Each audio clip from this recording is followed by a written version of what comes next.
All right, here we go.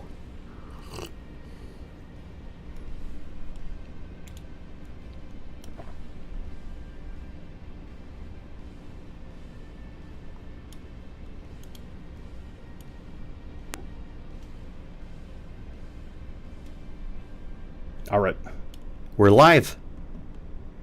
Beautiful. Welcome, welcome. We'll let some folks start to join. Let them find their seats. And then we'll get the party started.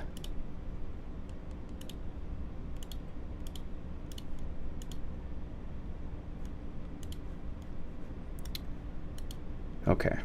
Yeah. Stream is looking good on my end. Okay. That's good coffee.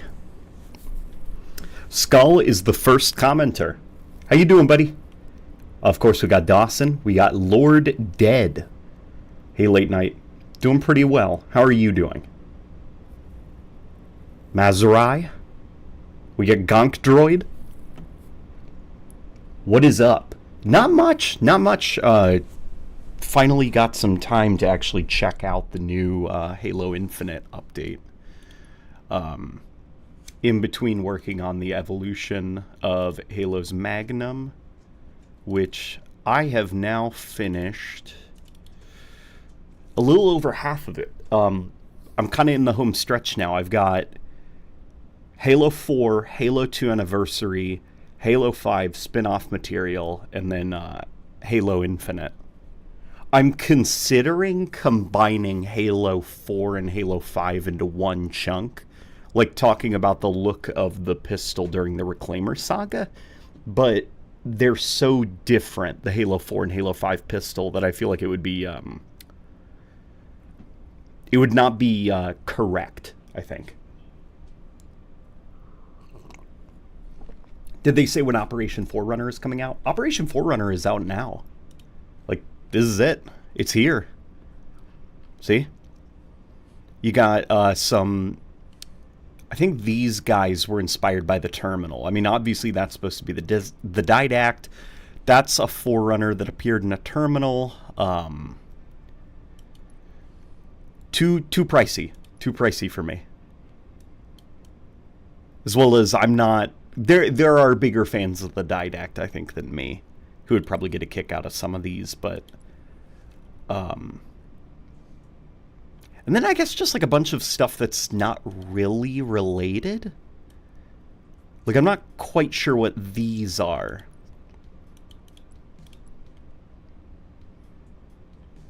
I mean, I gotta hand it, like, this for $10. Not the biggest fan, but at least it's not something like 14. Pancakes or waffles? It's a question that caused continental wars. Oh, man. Like, if you held me at gunpoint and told me to choose, I would probably go with waffles. I'd probably go with waffles, because usually, like, waffles, I feel like waffles are really good when they're soggy and when they're crunchy, whereas pancakes are not very good soggy. They get soggy very fast, so you have to eat them really quickly, or else I feel like they lose some of their delicious texture.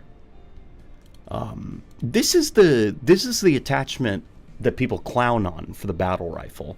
The one where, just because of the view model position, it looks more like a Cheeto has been stuck to the end of the barrel. French toast. Yeah, French toast is really good. Some of the models are looking good, but man, they still ain't giving us playable elites. Also, shit's overpriced. Yeah, it's, you know, this will probably make some folks happy, though. And I'm happy for them. I just, in general, you know, still a little bit too pricey. At least it's not as much as the Blue Team Operation, because the Blue Team Operation, that one was a little bit. This is a lot more fun. Unfortunately, I am a clown who I think bought these. Granted, I probably did it with free Microsoft points, but, you know, there are some weapon models right now that are in the exchange, as well as whatever this thing is. I mean, I'll grab it. Of course, some more coatings. I don't have this guy in my collection, so I'll throw him in there. Don't have this guy in my collection, so we'll take that as well. And that looks about it. I mean, maybe this. I mean, I'll grab it just so that I have it, but... Okay, alright. You second the French toast. Cut alive, let's go, says Maple Leap. Welcome, Maple Leap. These sure are skins, for sure. Yeah, they definitely are, they are skins for a multiplayer shooter in the year of our Lord 2025. But there is a new playlist live, and we are definitely going to check that out. Where did... Am I just missing it? Where is Classic Firefight? Is it in the general Firefight playlist?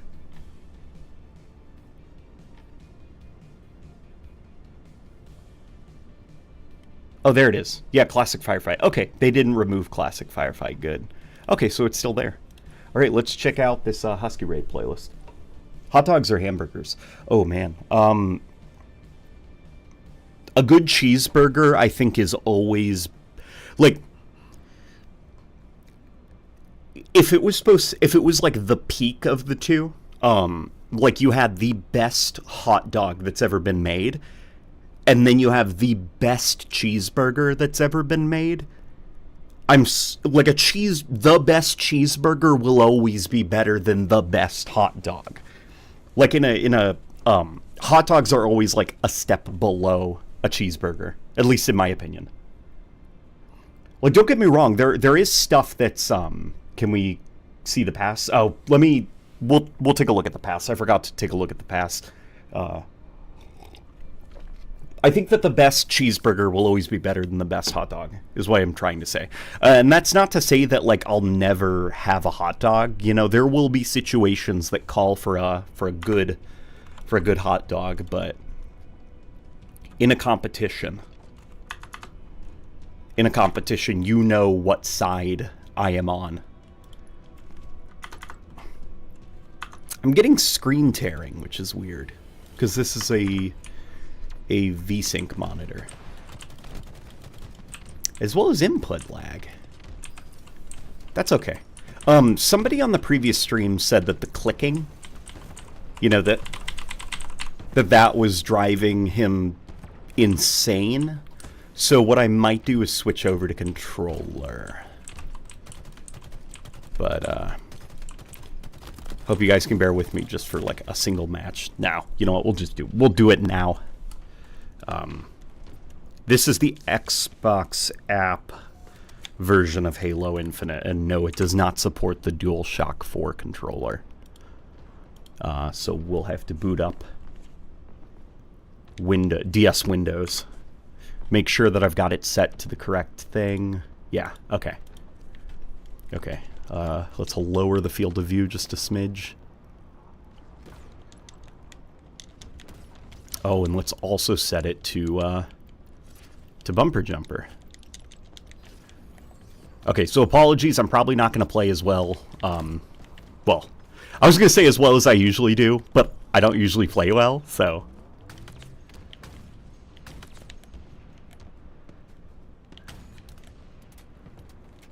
Everyone rapid fire what weapons should return or be made. The shell loading shotgun should return. Plasma rifle should return. The ODST SMG should return. Trying to think of others. Sticky detonator can return. Like, sticky detonator I don't think is like it must return, but it certainly would be super cool if it did return. You know, like, Halo can survive without the sticky detonator, whereas I think it's more important that weapons like the shotgun are brought back. But I do think Sticky Detonator is one where it's like, just bring it back. That thing was cool. Trying to think of some others.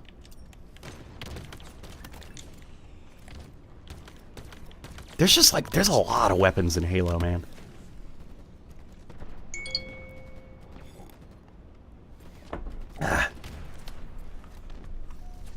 What are your thoughts on Sean W. returning to Halo content, if you have any? Oh, is he?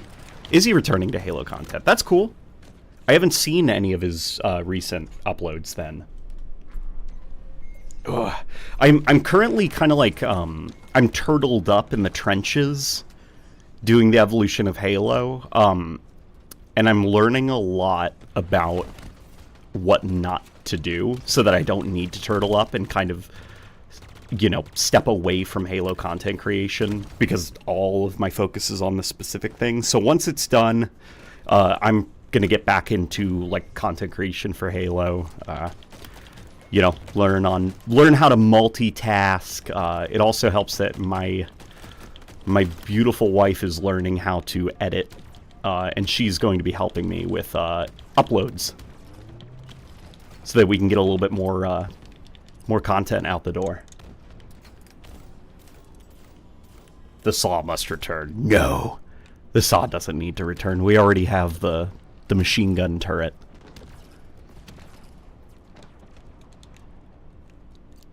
Spartan laser or plasma caster. I don't think any of those two are like necessary. Like, I think probably from a mechanical standpoint, the plasma caster would probably do less harm than the Spartan laser, because the Spartan laser, I think players are getting good enough that weapons like the Spartan laser will sort of have to almost be locked to the campaign exclusively, because if it's in a multiplayer environment, like there will be no vehicles at all, because they'll all be deleted. Like, I think the skewer probably was a better answer to the to a anti-vehicle weapon.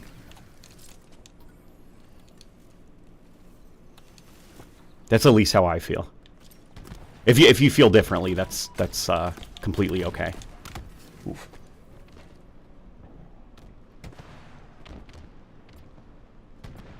Laser, SMG, classic shotgun, plasma rifle. The saw was also really cool.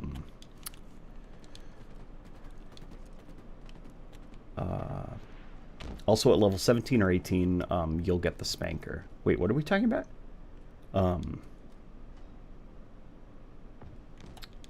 Or the needle rifle.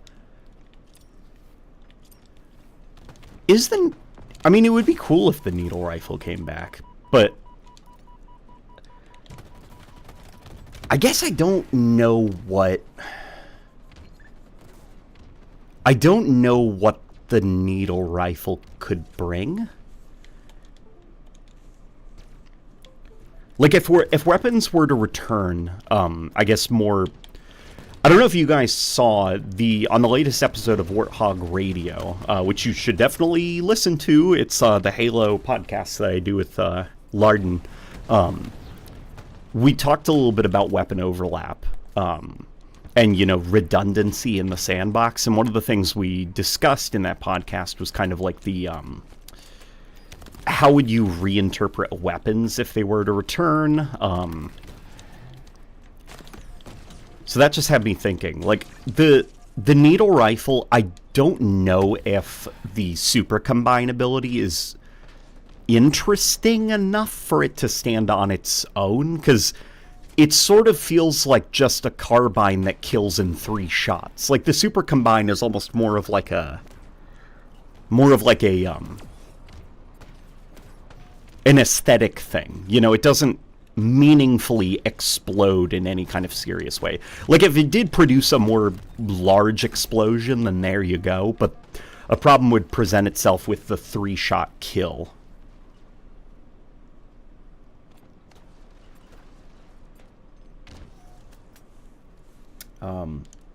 Haven't been interested in Halo ever since the 343 change. Like, the name change to Halo Studios, or just like 343 in general taking over the franchise? Because Halo's still fun, even under 343 Industries. Like, I think Halo Infinite is a game now that is perfectly enjoyable. You know, granted, it took a while to get here. The Master Chief Collection, despite all of its, you know, struggles, like, picking it up now is a very smooth experience and an enjoyable way to experience those old classics.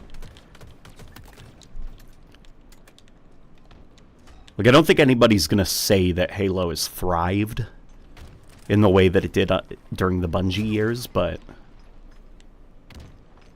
there are ways to experience those Bungie Halo games and still have fun with the franchise. Damn it. Okay.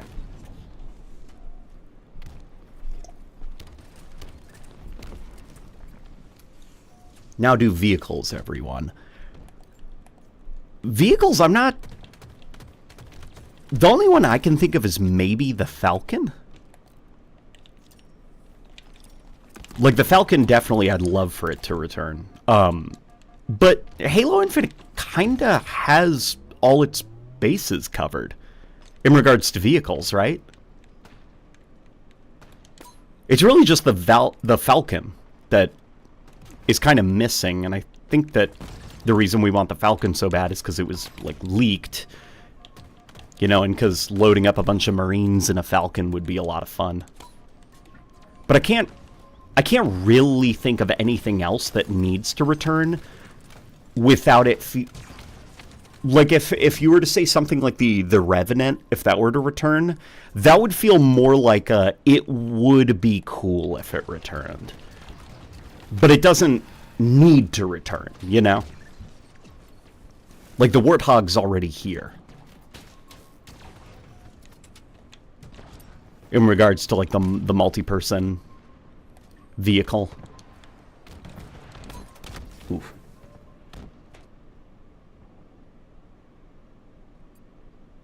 Why does this pass say it runs out in 939 days? There's probably bugs, issues. I wouldn't be surprised if there's some kind of, like, you know, just Halo Infinite's UI being the Halo Infinite UI. I really hope that's something future Halo projects they kind of staff up on, are UI artists, UI tech guys, like... Because with Halo Infinite, I do think that that is an area where it's... Man... You know, with Halo 5, the UI limitations and kind of issues with flow in that UI, like, you could still navigate it. It wasn't as, like, seamless or smooth as the previous Bungie games, and any issues that you may have with, like, color, tone, look of stuff, that's purely aesthetic. That has nothing to do with, like, flow. But the Halo Infinite UI, it cannot be repeated. Because that one, it has functionality issues that hurt the user experience as well as the developer experience.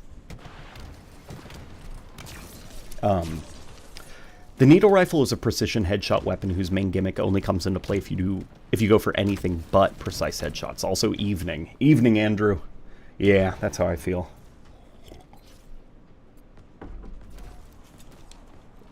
The Elephant and the Falcon were fun because they're high... You know what? I didn't think of the Elephant. The Elephant, I don't think needs to return. Like, that one would classify also in, like, it would just be cool if it returned. But, goddamn, it would be really cool if the Elephant returned. Like, it would be extremely cool. I'd really, really, really like it if the Elephant returned. Halo 4 Bolt Shot could return. Halo 4 Bolt Shot would be cool to return. Especially since 343 aren't doing, like, loadouts, you know, for Halo anymore. So I feel like the Bolt Shot could get maybe, like, a second evaluation by the community. Because the biggest problem with the Bolt Shot was that it was a pocket shotgun you could spawn with. The incineration cannon? I don't think the incineration cannon... Like, the rocket launcher already exists. The incineration cannon, the only thing it brings to the table is it's just a more powerful rocket launcher.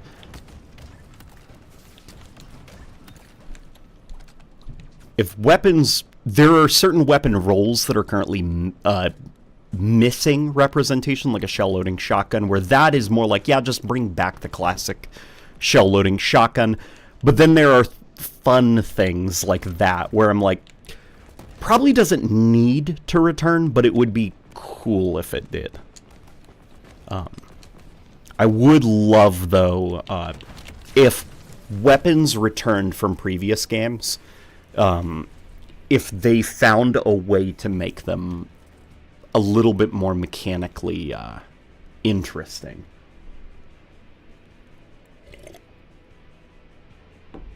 Hey, LNG, should you be able to rip off the Warthog turret in the next Halo installment? That's a cool idea, actually. I've never thought of that. The only potential issue I could see is that in a multiplayer match, you could... I'd worry that that would be the thing most people would just do immediately in a multiplayer match, and so you'd end up with, like, most Warthogs you stumble across are just troop transport hogs, because somebody's always ripping off the turret. That would be the only concern, is that it would make complete Warthogs harder to come by, because of course you'd rip the turret off. Why wouldn't you?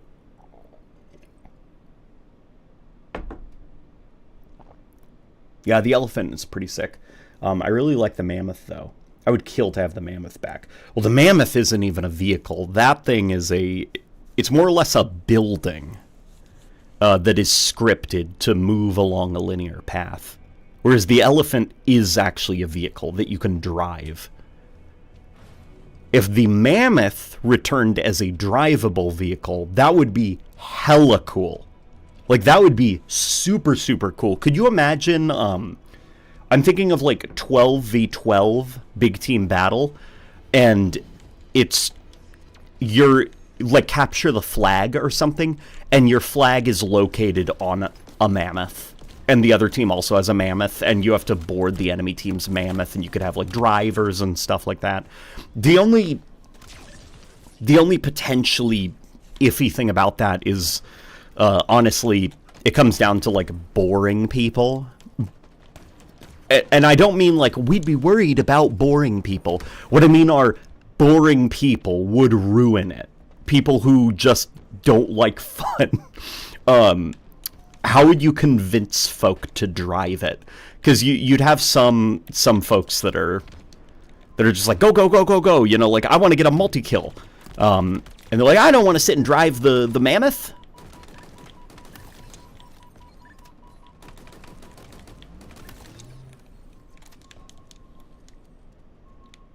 The Mauler was best on Halo 3 multiplayer. Best for making people rage. The Mauler. Mauler was okay. Like, it's... Don't get me wrong, it is a dual-wieldable pistol shotgun. It's pretty cool. And, you know, it's more fitting than, I think, the Halo 2 brutes just having a human shotgun. Which was done because of... you know, limitations. Like, I always thought that was a little bit cheap. But the Mauler... Huh. I don't know how I feel about the Mauler. I don't think I've ever, like, sat down and properly thought about it. Because it doesn't do a whole lot outside of the ability to dual wield it.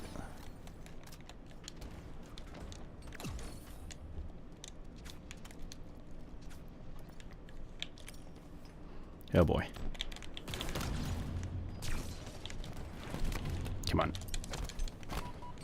Damn it. Missed. Oh. Why not pull them from destroyed hogs? That's a great idea. That answers immediately. Yeah, if a Warthog is destroyed, you should be able to recover the chain gun turret from the wreckage. That would be cool. Missed. What did I miss? I'm scrolling around. The needle rifle is a precision headshot weapon who's almost... Also evening. I got stuck by an ad. Was that super missed? No, it wasn't missed. Yeah, I agreed with you. Your assessment of the needle rifle. Also, Andrew, you will be happy to know that I have been on a Doom kick lately, just because Doom: The Dark Ages is soon, and I don't know what happened. I wasn't like hyped about Doom: The Dark Ages, and then it like snuck up on me and took me by surprise, and now I'm like 100% completing Doom Eternal. I've got the original Dooms downloaded. Gonna play through those. Probably do a run through Doom 3, the original Doom 3. Yeah, I don't know where this Doom kick came from, but Doom is pretty freaking cool, and Doom Eternal is a great game.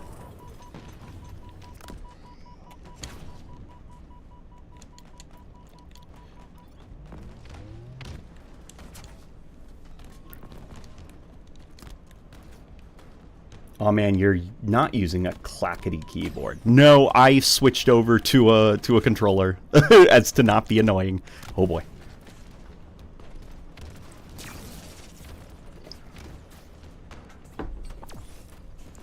The Razorback is interesting because from memory it's faster and more durable than the Warthog, but yeah, it's kind of purposeless. No. I wouldn't agree with that. I don't think that there's anything wrong with some vehicles being purely for transport. And the Warthog, the Razorback Hog, is a transport hog. It can hold up to... I'm trying to think. I think it can hold 6 riders in it at any given time. Which is great for the campaign, because you can load it up full of Marines. And then on top of that, it also has that little container on the back where you can store objectives, you can store power weapons, which not a lot of people do, actually. You more of a Doom 2016 or Doom Eternal guy? You know, I used to be more of a Doom 2016 guy. Like, I used to not like that Doom Eternal has third-person cutscenes, that Doom Eternal was more focused on, like, lore and mythos.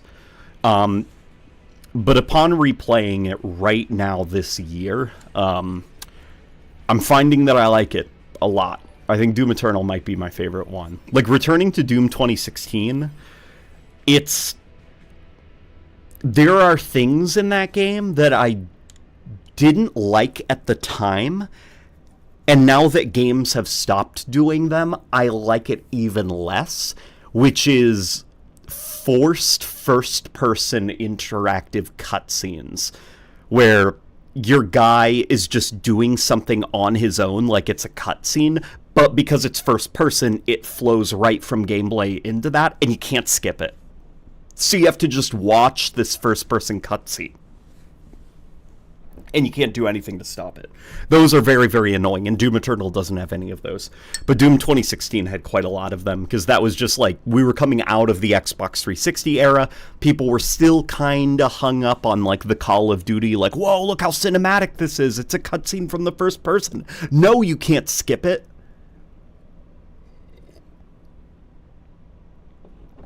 Doom Eternal having cutscenes still weirds me out. Doom Eternal having cutscenes, it weirded me out at first because of the transition, but after getting used to it, I do think that Doom is stronger for it because there's more room for, like, humor as well as scale, because not everything is seen just from that first-person perspective. Like, think about, most of Doom 2016's cutscenes were just Doom guy, like, watching a guy on a monitor, or watching a guy in front of him, or watching a person through glass. Like, it was just, like, waiting for somebody to finish yapping at you, you know? Whereas in Doom Eternal, you got, like, more interesting stuff going on. You got Doom guy doing something funny because everyone around him is scared of him. You got the camera, which is also doing interesting things, because the camera is also a part of storytelling. So, you know, the way that the camera positions itself, what it does, who it moves to, what it focuses on, like, that's all part of the storytelling. It just, Doom Eternal allows the camera to also be a part of the storytelling, and I think that it makes the cutscenes more interesting to watch.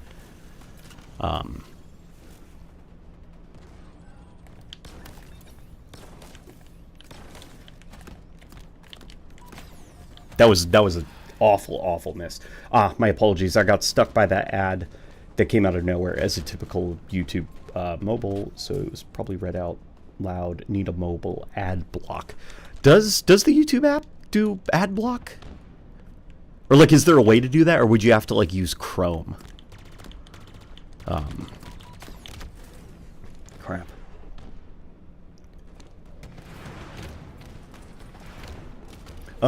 Never finished Doom Eternal because I didn't like some of the gameplay changes. May have to give it a second shot after the Dark Ages. I'd give it a second shot because I think Doom Eternal is an incredibly solid shooter. It's very, very mechanical though, like almost perfectionist, you could say. Like if something doesn't work in the combat loop, it's gone. It's cut from the game. Like, going back to Doom 2016, what I think actually makes... Like, I'm not going to say Doom 2016 is a bad game, by the way.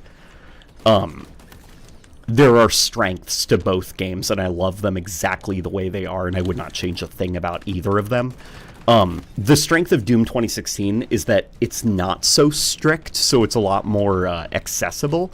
But there are a lot of things that Doom Eternal would not allow, because Doom Eternal is more focused on cutting the fat and making, like, the perfect combat flow. Like, Doom 2016 has a crouch button. I don't know if you knew that. You can crouch in Doom 2016. You can't crouch in Doom Eternal, because there would never, ever be a need to crouch. They even went so far as, during development in Doom Eternal, there was a pistol made. And the pistol actually was a part of the game for a very long time. And to the point that it had, like, a finalized model, it had finished animations, I think even some sounds were completed.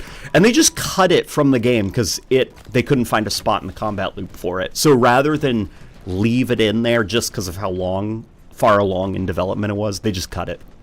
And that's kind of the mentality of Doom Eternal. Every single thing in the game matters.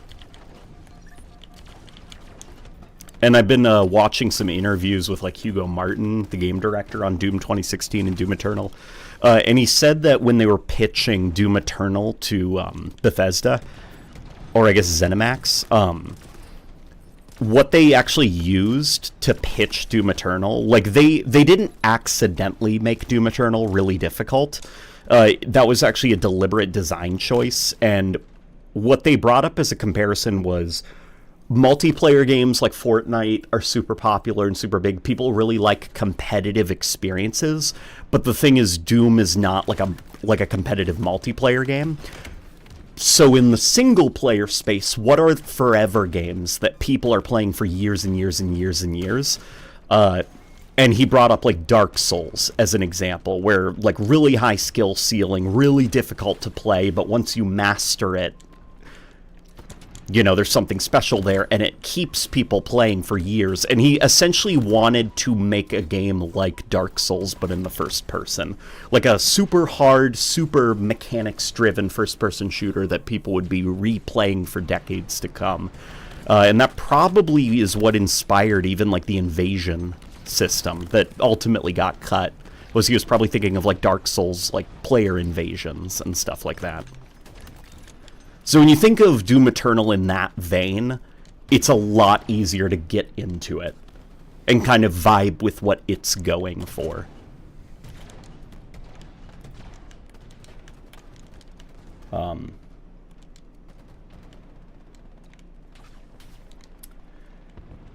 Eternal is such a refinement of 2016's gameplay. No BS imp damage on Nightmare, fewer cheese strats, bottomless pits aren't insta-kills, etc.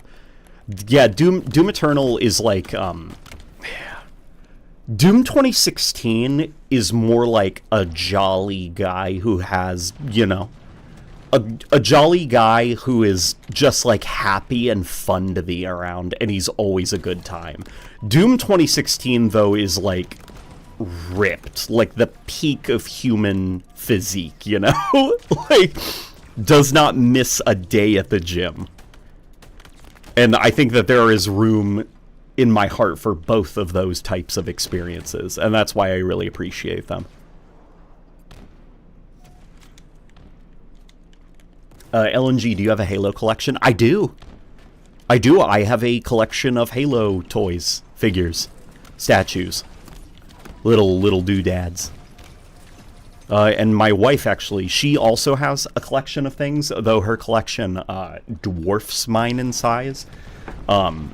We got cabinets for ours, and she actually helped me set up my Halo stuff in a way that looks aesthetically pleasing, because she's been doing this a lot longer than me.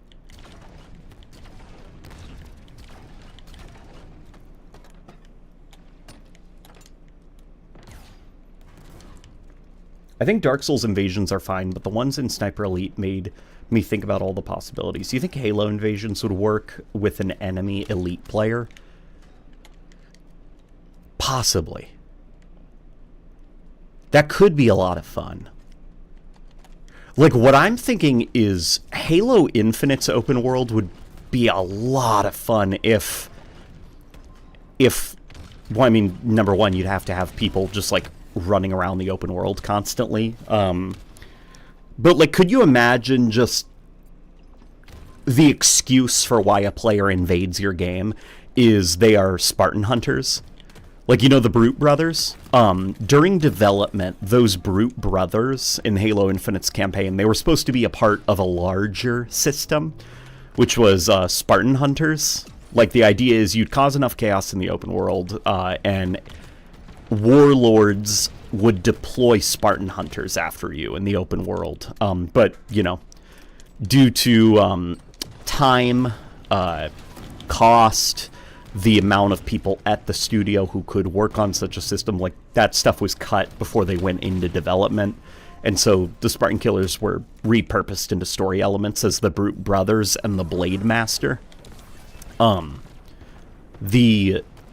It would be cool if, like, you know, you get flashing on your screen, like, Spartan Killer inbound, and it's, like, a player who is in control of an elite.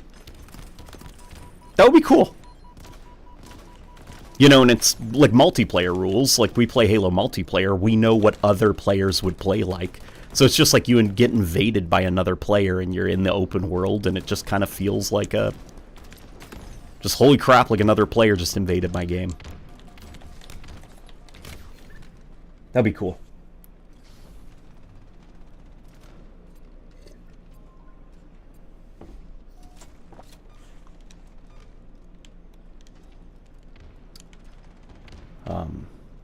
Hey, LNG, I know that you're not into ye old marathon as the others, but what do you think of some of the new info about the game? I'm not sold on the game. I'm not sold on the game yet. I think aesthetically it looks, you know, pretty.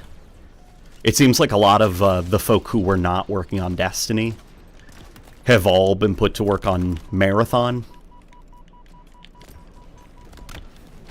I don't know, you know. It looks nice. I'm just not sold on the game.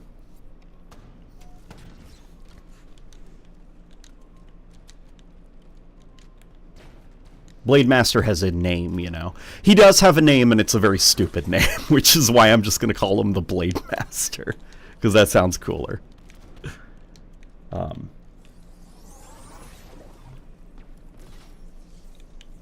That game is so pretty. Yeah, it looks pretty. I like the like, graphic realism art style that they're going for. It's unique looking. I'll say that.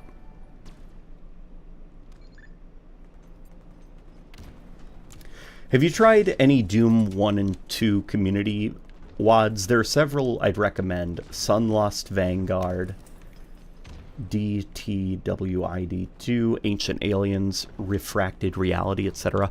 Are any of those in, like, the mod workshop, creation club? What do they call it? Like, you know, in the, in those, like, super beefed up Doom ports from Bethesda? Because if any of those are there, I'd love to give them a try. It's pretty, but aesthetically it doesn't match. Well, I would not go that far. Because I think Marathon, the thing about Marathon is Marathon's always been very abstract. Its art style, like the official artwork, you know, that you see of like the super gritty, like the paintings and stuff of the security officer like holding that skull. Like that's not what Marathon looks like when you actually load into the game. And the games kind of look different from each other. Like some levels don't even aesthetically match previous level. Like Marathon's always had a very abstract kind of art style. What I think is pretty cool about the new Marathon is just the graphic realism, and I guess there is a simplicity to it, and the more like kind of muted colors until you get to a plastic surface, and then it is a very like desaturated pink or green or teal or something. Like that is interesting looking enough. And then the graphic elements, like the harsh black lines and little square blocky logos, those evoke almost like pixel art. So I do feel Marathon DNA in the new art style that they're going for.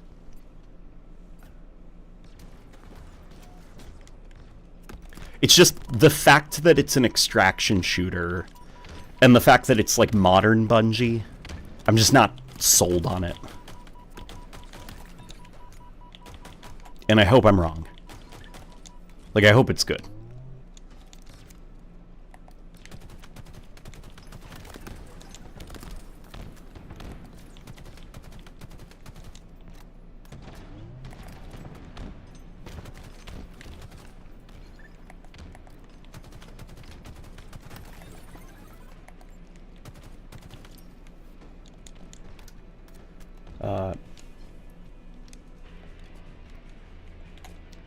I'm interested by the game, and I haven't been interested in anything Bungie since Destiny in 2014.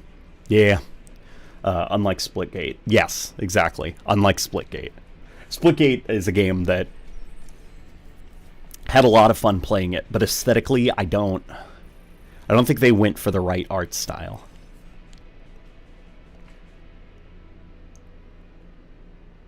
Oh, like Splitgate. No, it's very different from Splitgate. Very, very different. Like some of the things that are same in regards to Splitgate is like logos and corporate sponsored stuff, but the actual approach to that like Formula 1 graphic realism thing, very, very different from how Splitgate does it in a very tournament-y way. There's something very really hard to explain about Marathon.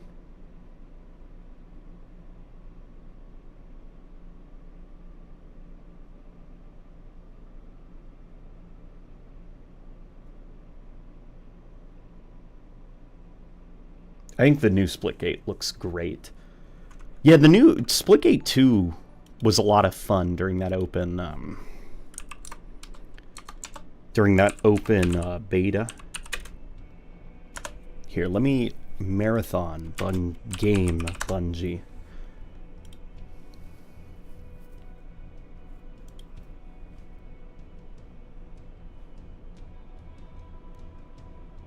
Trying to look for some of the artwork here, because there's new artwork out now.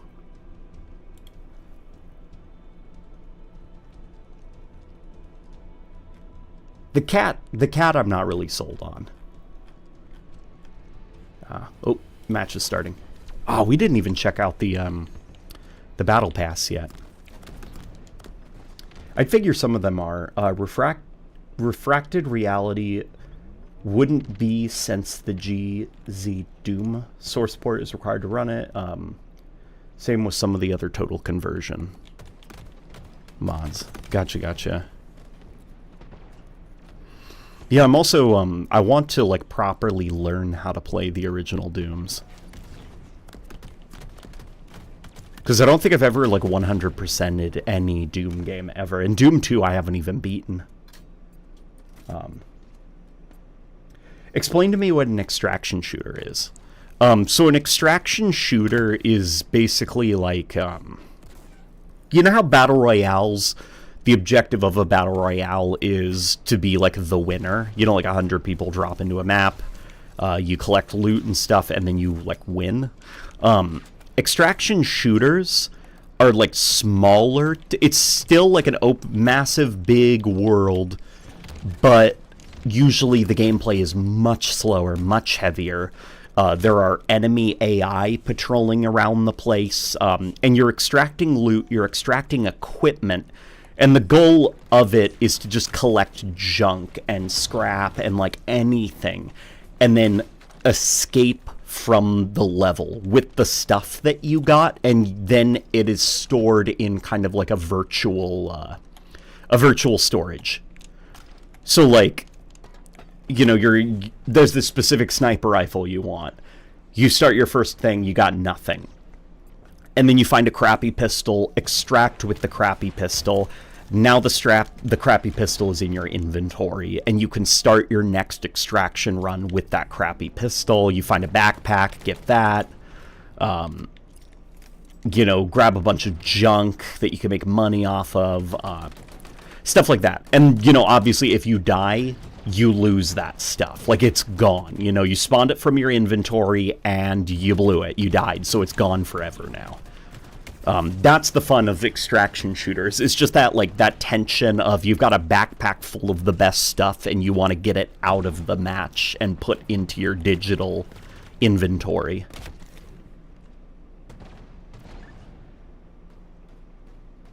Honestly, that sounds like my type of brain rot. It's a very cool type of brain rot, and good extraction shooters are very, very, very, very good fun. The thing about extraction shooters, though, is they sort of require really unconventional gameplay that not a lot of big publishers and developers are willing to do yet. Because as an example, Call of Duty, the new Call of Duty games, they tried their hand at the extraction shooter genre. And their attempt didn't last very long. Because, you know, players are like bunny hopping, slide canceling, YY, switching, you know, like double, triple, tactical sprinting and flipping around, scaling buses with insane clamber abilities. And so it's just like crazy insane. Like, the core gameplay doesn't have any tension because you're like a gym monkey, like flying around the place. And good extraction shooters that hold their player bases, they are slow, they are clunky, they have very, very deep learning curves, and like they're more focused on the mechanisms of the weapon and the handling of the weapon and managing your resources and the weight of your backpack, you know, relative to your player movement. If you get hit by a bullet, you might start bleeding, so you need to find bandages and bandage it up. Like, they're very, very deep like that. And a lot of extraction shooters that have come out and failed are the ones from big AAA publishers that feel like they can just have insane movement tech and that it'll work fine with an extraction shooter. And it doesn't. It doesn't, because the core gameplay needs to have tension to it. And that's the stuff about the new Marathon that I'm worried about. Is I don't trust that Bungie understands that. Like, modern Bungie, at least. I think that modern Bungie would just, like, it'll just be like a chaotic mess. Like, there will be probably all the usuals. You'll have an insane slide mechanic. You'll probably have, you know, very simplistic weapon recoil patterns. You know, very fast movement, fast sprint, probably a very, very generous clamber ability.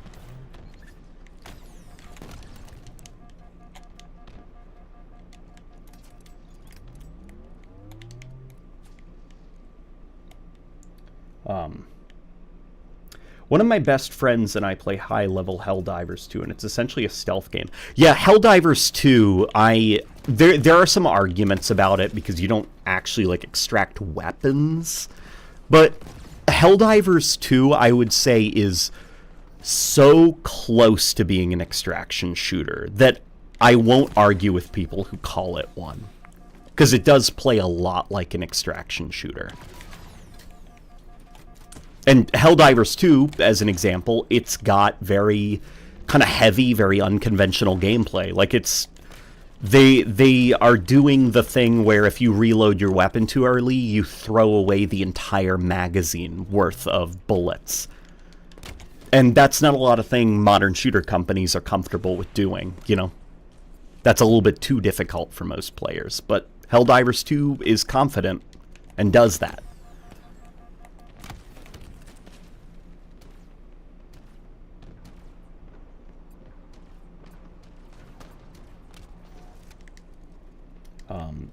You know a game is going to be good when Lars Bakken is working on it. Who's Lars Bakken?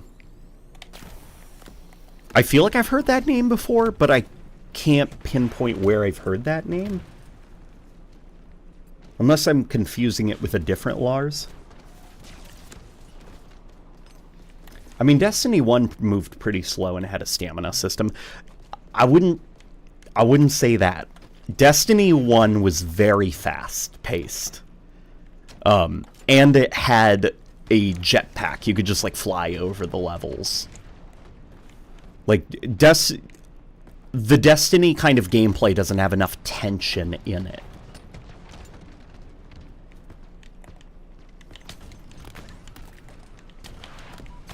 Yeah, I'm hoping that the new Marathon is good. I'm just, you know, not expecting much, I guess. When are we going to get a Helldivers 2 live stream? We could do a Helldivers 2 live stream. I'll have to download the game. Honestly, I haven't gotten into Helldivers 2 too much. I think I've done 3 successful extractions, and I've probably played a total of less than 30 matches. And most of them were solo. And they were around the launch of the game. What I need is somebody to play with, and honestly, this is the biggest thing. I need upgrades. I need a better graphics card, because it does not run well. The 1080 Ti struggles. It struggles quite a lot. I followed a guide called So You Want to Play Some Fucking Doom that instructed setup of source ports and iWAD's base game files. I'll try and find it. I think I'm okay. I'm okay right now with playing those official Doom ports, the ones that are on Steam, because I'm playing on my Steam Deck right now. And then what'll probably happen is when I figure out how to get, you know, when I get really into classic Doom, I'll probably begin trying to seek out the originals.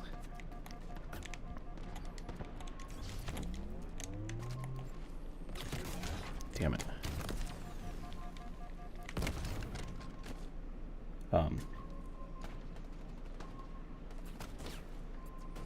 Current Destiny 2 game director is Tyson Green, the bucket hat marine from Halo 1. Really?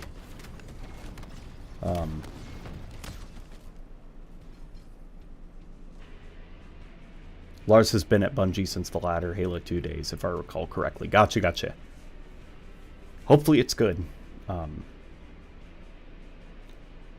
Bungie are trendsetters. If anyone can make a new style of extraction shooter work, it's Bungie. I hope. Bungie used to be trendsetters, I'd say. But lately, I feel like Bungie just, they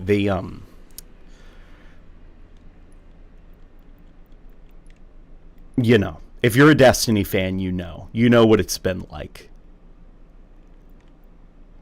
A lot of Bungie's best work have come from when they were signed under a larger publisher, and some of their worst work has been when they're independent, at least in the modern era. And a lot of Marathon has been mostly like independent stuff. But I hope the art direction looks strong enough. I hope it's good.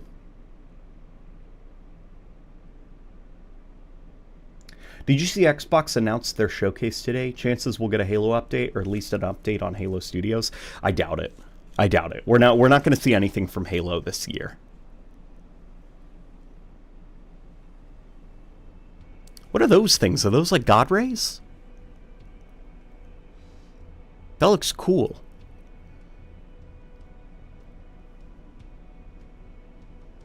I run Helldivers at 60 FPS 1080p with my 1050 Ti. Oh boy. See, I don't want to crank Helldivers too low, the graphics.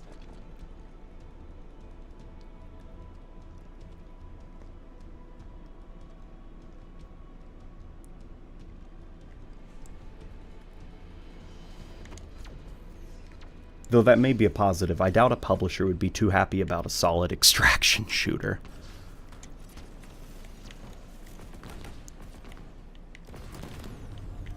Oh boy. I trust Marathon because it has some of the devs who left Destiny behind around the same time they went independent. Yeah, that's at least like the positive, like what some people are hoping for is that Marathon, a part of the reason that, you know, Destiny has arguably not been as good as it was during Destiny 1 or Destiny 2 Forsaken is because a lot of the important folk, you could say, without being, you know, like too condescending, they left Bungie, or not Bungie, they left the Destiny 2 team to begin working on incubation projects like Marathon, and, you know, they seem to know what they are doing at Bungie, but...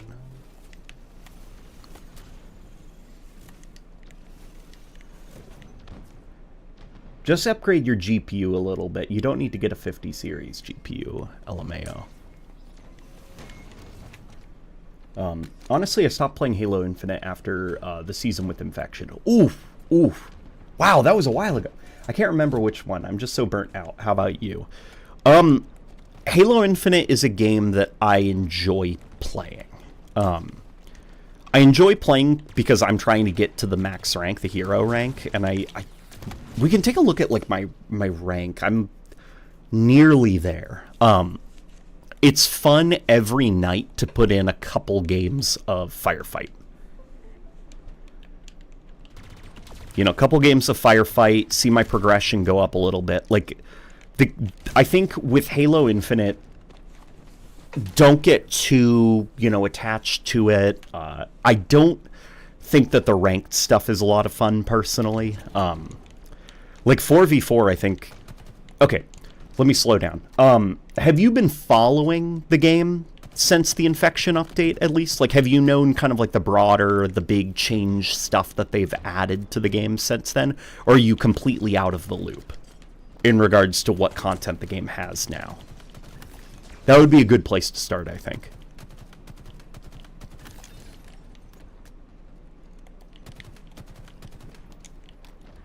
Destiny's gameplay didn't look appealing to me. Enemies look very samey in strategy and behavior. Obstacles you shoot to progress than smart entities.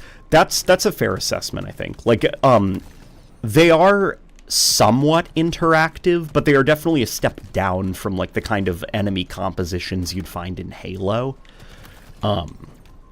They are definitely more like obstacles, and unfortunately, as Destiny 2 has kind of progressed and they've kept adding to it and made players more and more and more powerful, enemies have had even less room in the combat loop to kind of flex some of their AI, so they really have become more just obstacles to shoot.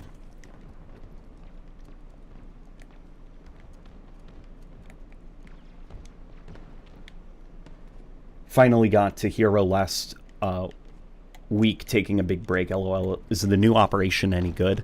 I mean, it's more Halo Infinite, you know? If you like the game, then it's exactly more of the same. What did you play to get to hero rank? Because I, Grunt, Fiesta, Firefight is killing me right now, and so I've been, you know, trying out the grind on, like, classic Firefight, but it is honestly slower than Gruntpocalypse Fiesta. So what did you play? If it was Gruntpocalypse Fiesta, then I'm just gonna have to bite my tongue and do the grind. Damn, I love the art design for this map, right? This map looks really good. And what's crazy is this is Halo Infinite on low settings. I'm not even playing on high settings. It's low settings with volumetric fog turned off and reflections turned off. So I'd imagine this looks even prettier running it at higher graphics options.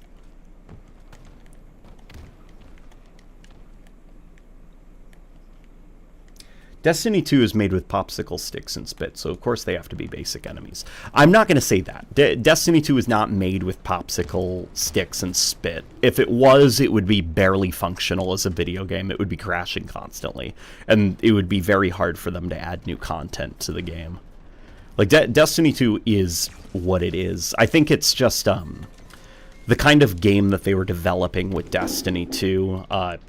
It's not really a game about super complex AI behaviors and systems. It's a game more about, you know, just getting cool loot, killing guys, running around, doing MMO-y things. I can't play Firefight, my game keeps crashing. Do you have, if you're playing on PC, do you have this turned on? Down here we go. Async compute. If you have that turned on, then it should begin feeling a little bit better. Oops.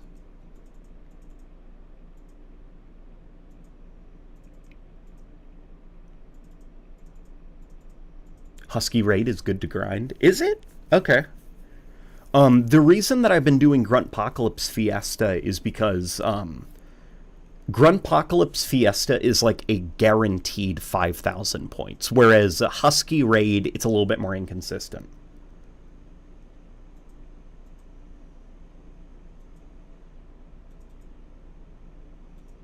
Dog Dad Drew. Your boy Sheik didn't leave Destiny 2 until the final shape, which surprises me. That's weird, because Destiny 2, like, its art kind of fell off. So that's crazy to hear that Sheik was still working on it then. Maybe he worked at, like, some of the good stuff. Normal, Firefight, and Grunt. It's easy to turn your brain off and play Grunt, but if you sweat normal and get all the Phantoms, you can average up to 7,000 points. Okay, gotcha.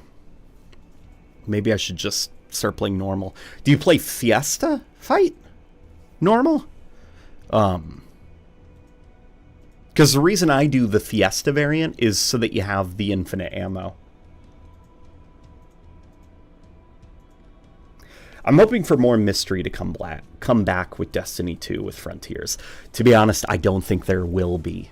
It's a combination of, in my opinion, poor decisions made with the Destiny franchise, but also just like the reality of a franchise that is over 10 years old. Like, after a while, you just, like, the universe is like home to you. It's one thing to start out a new franchise and you don't know anything. You don't know anything about it. You don't know the art direction. You don't know the world, the characters, the atmosphere, and you're all exploring it. But then by the end of 10 years, you know, that place is home to you.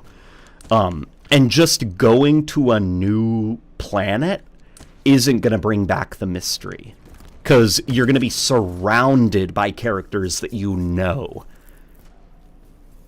You know they're going to have, like, that stupid Nimbus character running around and just babbling in your ear. You're going to have Eris Morn babbling in your ear. Like, you're going to have all the usuals just chatting up your comms like it's nobody's business.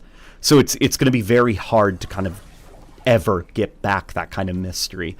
The most I think that you could probably ever get mystery back in Destiny is something like that, that Destiny mobile game that came out. Like, what was it called? Destiny Rising or something like that?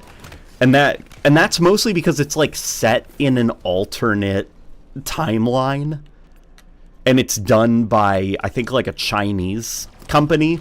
So the narrative aspect of it is very vague and detached because of the language barrier.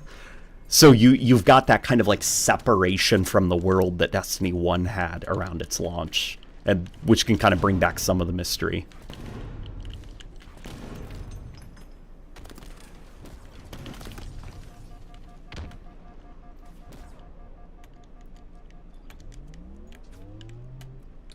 There's a quote I read, in my opinion, that applies to Destiny. Modern FPSs tend to treat their arsenals like fighting game rosters. Pick a gun you like and main it. Yep.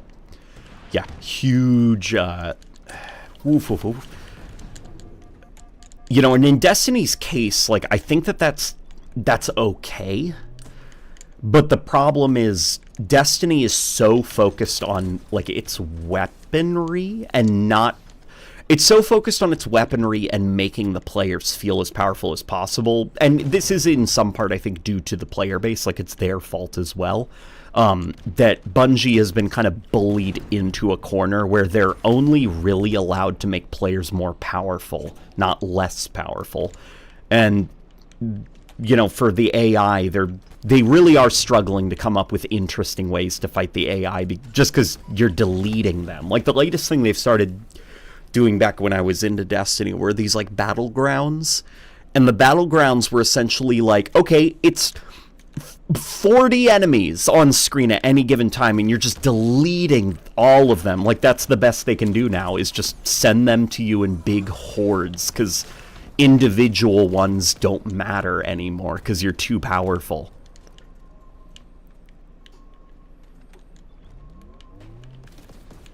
You know, it's very interesting going back and playing Destiny 1, because there is a little bit of a Halo-esque combat loop to it, where AI react in very unique, specific ways. If you kill certain leaders, the rabble around them will kind of scatter and regroup and reorganize. But Destiny 2, just because it's gone on for so long and the player base wants, like, more power, make me more powerful, I don't want any pressure put on me. The AI just... They don't know what to do with them now. You're too powerful to make interesting combat encounters. The AI don't live long enough to do anything interesting.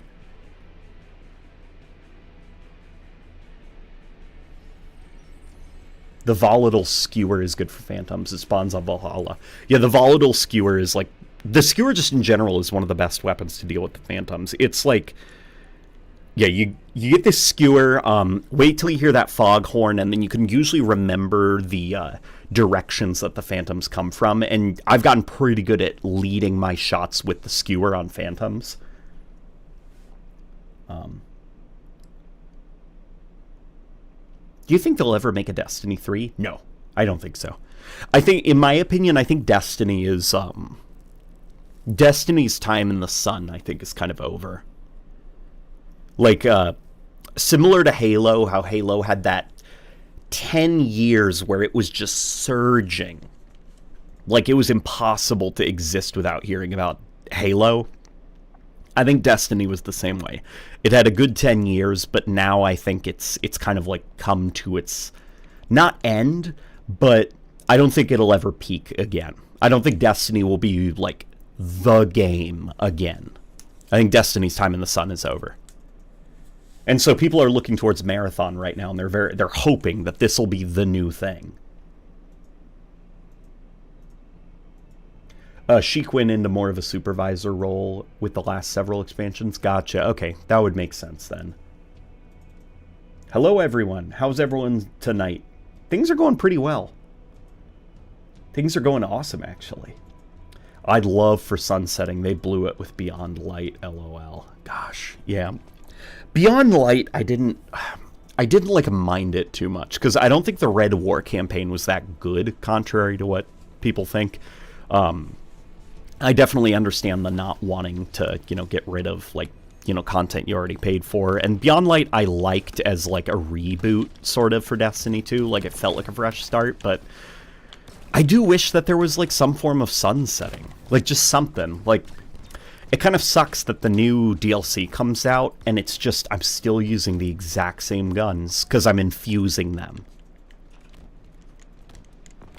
I do sort of wish that Destiny had some way to make it so that you know, get the new stuff. Don't just, like, bring your old weapons into a new gameplay experience. I'm not sure how I would do it, and I'm sure Bungie has tried every single idea possible, but... Have you seen the Minecraft movie, LOL? No, but the wife and I, we are going to go on a date to go see it. I love you, cutie. She's over there right now. She's extracting. So this is freaking awesome, and I'm gonna show you guys once we're out of here, because I was only able to do this with her help. She's been extracting from the MCC games, like the various UI elements of the Halo games, to help with like graphic design in this evolution of the pistol video, and I'm very happy with how it's turned out. And it would not be possible without her finding all of these in the game's code.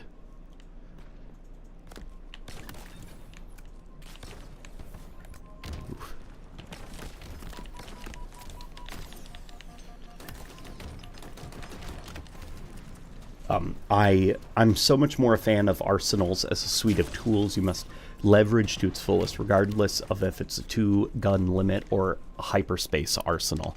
Yeah, that's sort of how I feel as well. You know, I do enjoy me a game like Destiny, where it's just like number go up.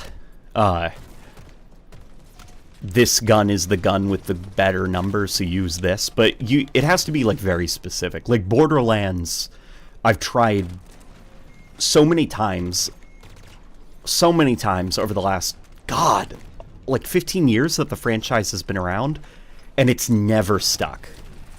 It's never stuck. But Destiny was one that it did stick with.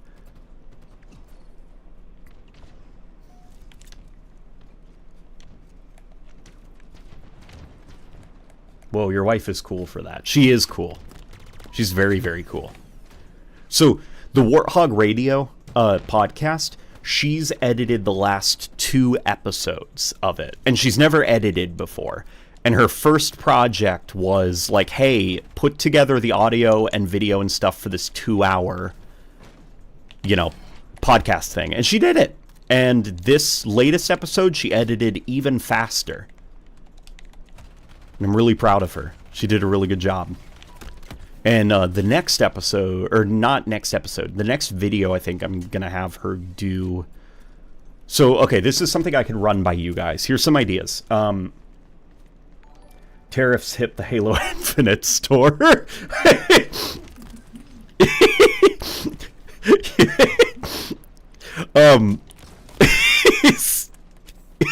That's good.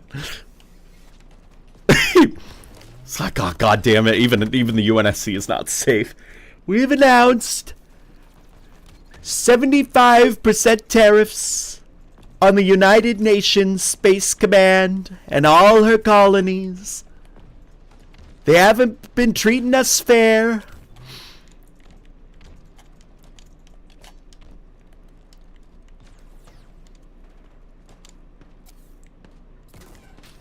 Been listening to Warthog Radio, enjoying it.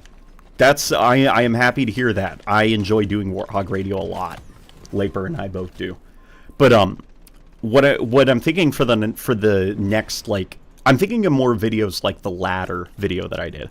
Here's one that could be a lot of fun. I thought of the title before anything. What is life like for civilians in Halo? Or what is civilian life like in Halo?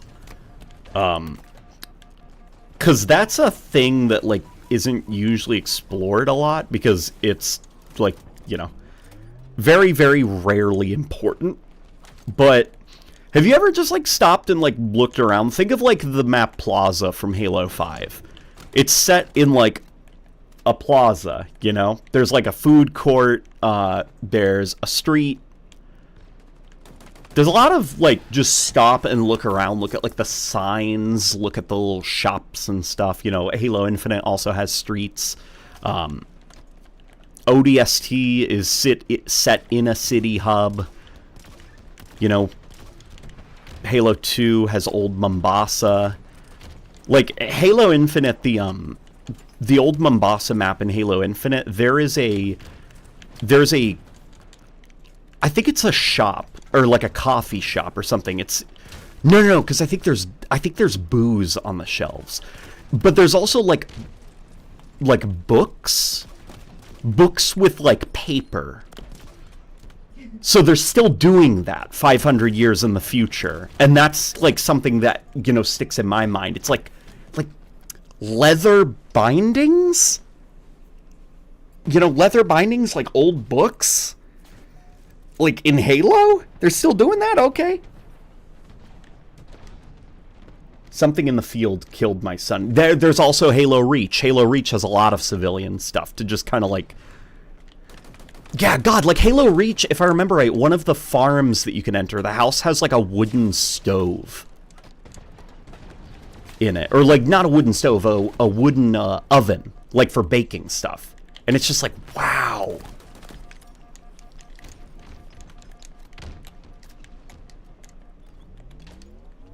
Warthog Radio got me through several Army legal documents and 100 dog tag pairs I had to make. What the hell? What, really? Okay, I'm glad that it kept you entertained during all of that.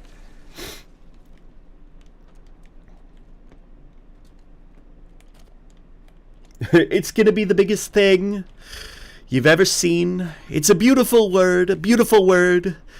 Tariffs. You're gonna hear a lot more of it.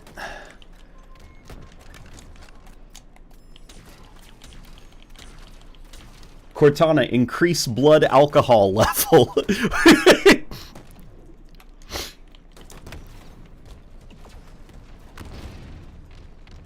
I like it. I remember watching a video on how the economy might work in Fallout 3. Yeah, that kind of stuff is a lot of fun. So I'm thinking of doing that and getting Rebecca to edit it.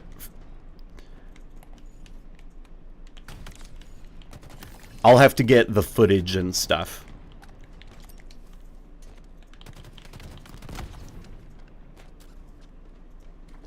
Sup, says 7 Clayton. What happened? Did I fall off a cliff? Oh. Imagine a Trump grunt. Oh my god.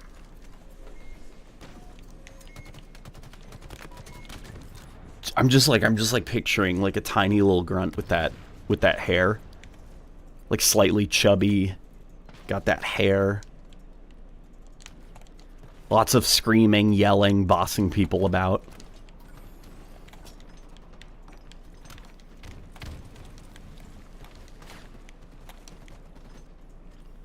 As an American, I'm going to have tariff PTSD for the rest of my life. I'm only 26, for God's sake.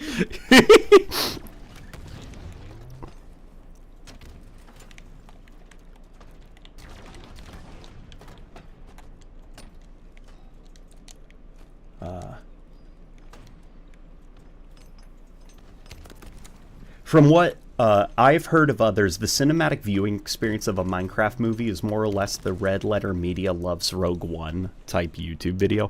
Oh, where people are just like screaming because it's like they like, that's a thing I know. Yeah, I have heard that it's if you actually want to see the Minecraft movie, it's important to go at times when little kids aren't in the theaters. Because there's a lot of screaming, yelling, gasping.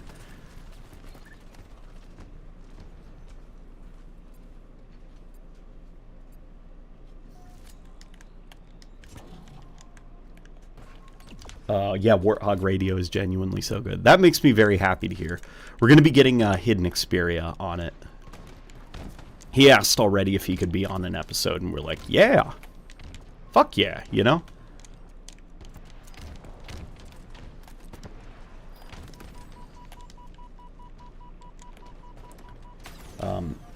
I wonder if UNSC Marines bitch about which arms manufacturer is the best, like real actual soldiers. There is a bit of that, actually. Bungie, around the time of Halo 3, Bungie actually had, like, for all of the weapons in that game, or most of them at least, most of the weapons, if not all of them in the game sandbox, there was an actual, like, Marine quote attached to it. Like, they were talking about, I think it was the carbine that they were like, don't brace for recoil because you're going to get like a cramp. The gun, for some reason, has no recoil. If I remember, it was like a lot of weird comments like that where Marines are like surprised by things in the Covenant arsenal, or they're like, you know, bitching about one of the funny ones is them complaining about the Magnum, about how it's not as good as it used to be, which is a funny reference to, like, you know, the way the Magnum was great in Combat Evolved, and then it just never recovered from its fall from grace. Sees 2 armor sets for the price of 3 previously. What is it, more Chimera armor? Worse. You're right! Holy crap! I was talking about how the armors cost less this time. But you're right! It's 2 armors now. Yeah, so literally, like, tariffs are now hitting the Halo Infinite store.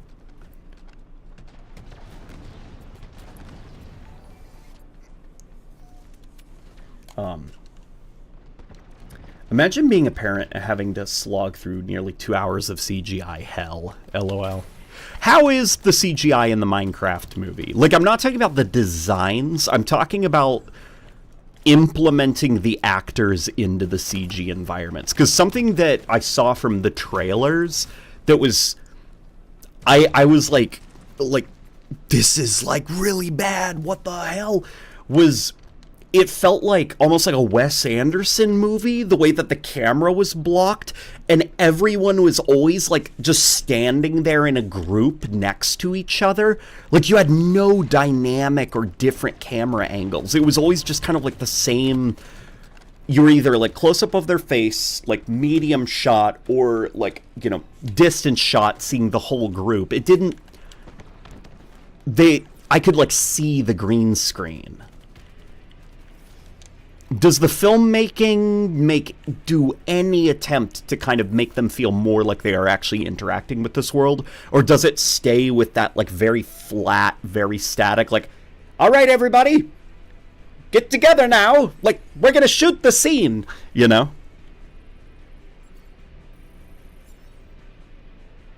I clapped when I saw it because I know Minecraft.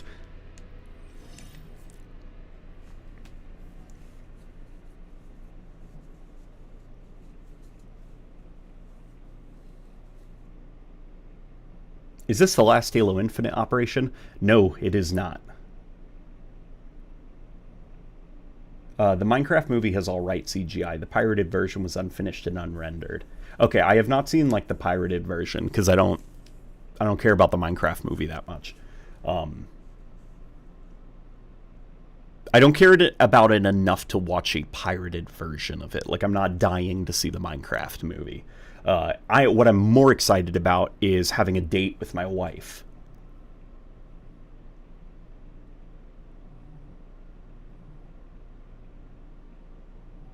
Star Wars prequels. The Star Wars prequels were fine. I'll be honest, they were fine. The CGI in them, I think, is, like, fine for the time. And I think it does as well as it can to integrate them into the scenes. Oh,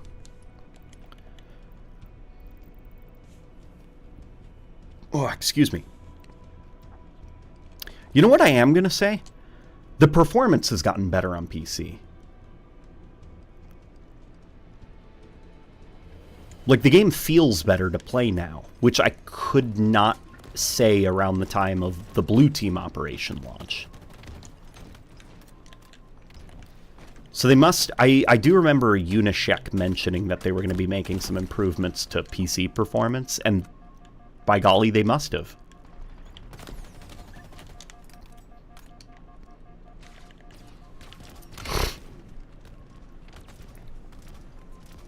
I would have preferred it if it was a fully animated movie. What a waste, at least for me. Yeah, I would have preferred that as well. But it's pretty obvious that they didn't want a fully animated movie. Like, they wanted to have real actors. They wanted people to say, like, oh my, that's Jason Momoa. What's he doing in Minecraft?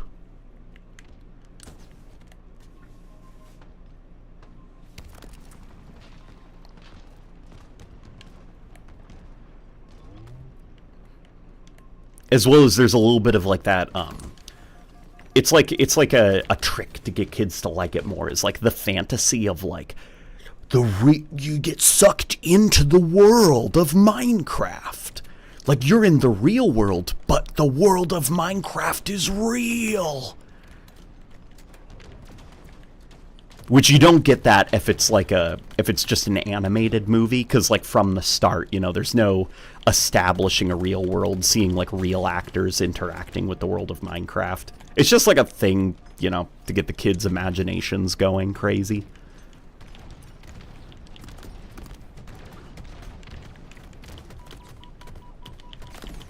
Oof, oof, oof. This nose sniff sounded like a BR burst. You excited for Combat Evolved Remaster?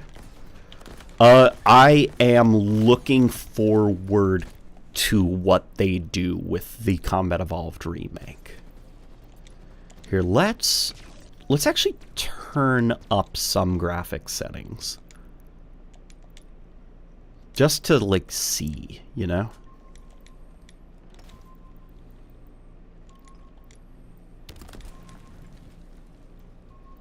Terrain quality set to medium, simulation quality set to medium, flocking quality medium. Let's see what this looks like.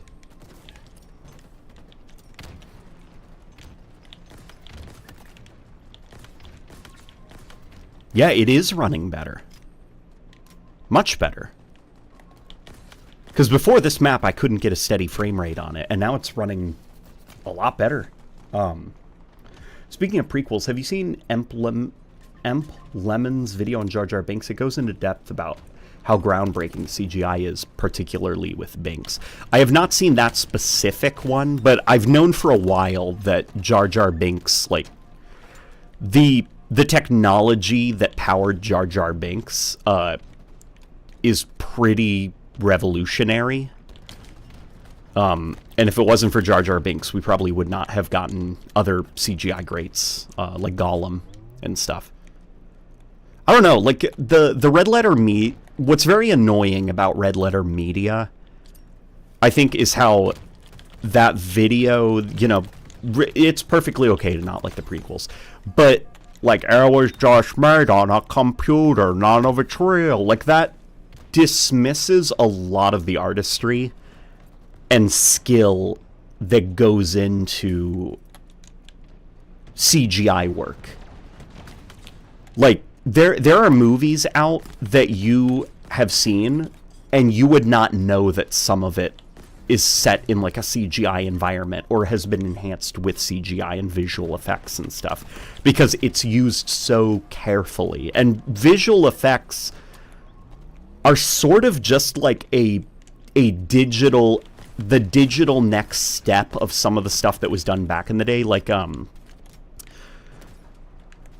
of the things that was done with movies like Citizen Kane, like, obviously, like, they don't have access to a huge crowd, a massive crowded theater of, like, hundreds of people sitting in rows and rows and rows, of just, like, journalists and people and stuff like that. So they made use of, like, map paintings and visual trickery, and really the only, like, audience there is maybe like 20 people set up, but like just the way that they've, oh my gosh, it's hard to talk while also doing something that's competitive. But yeah, like, I don't know, just like the dismissal of CGI, and hearing kind of like the same things that come out of the Red Letter Media reviews of the prequel trilogy is very annoying, because there's a lot of artistry and talent that goes into digital effects that are just completely overlooked and dismissed. Because people are just like, none of it's real, it was made in the computer.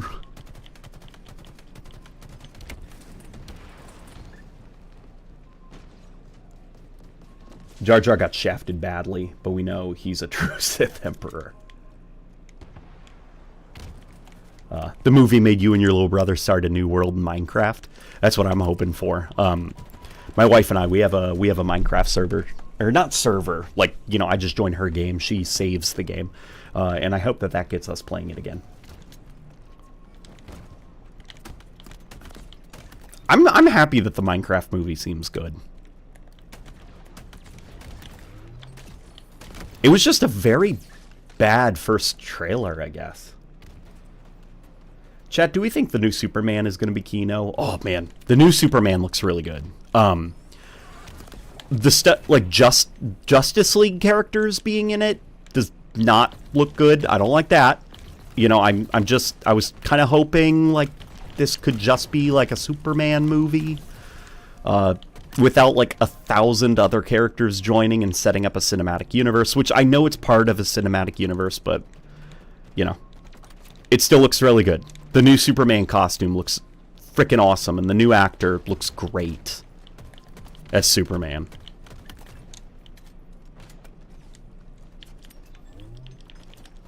I don't know, it's fun. It's fun to be excited about a Superman movie.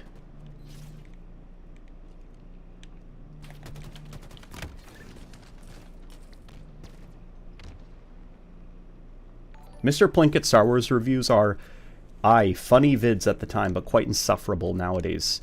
Excluding, oh my god, what's wrong with your face? Yeah, that's pretty good.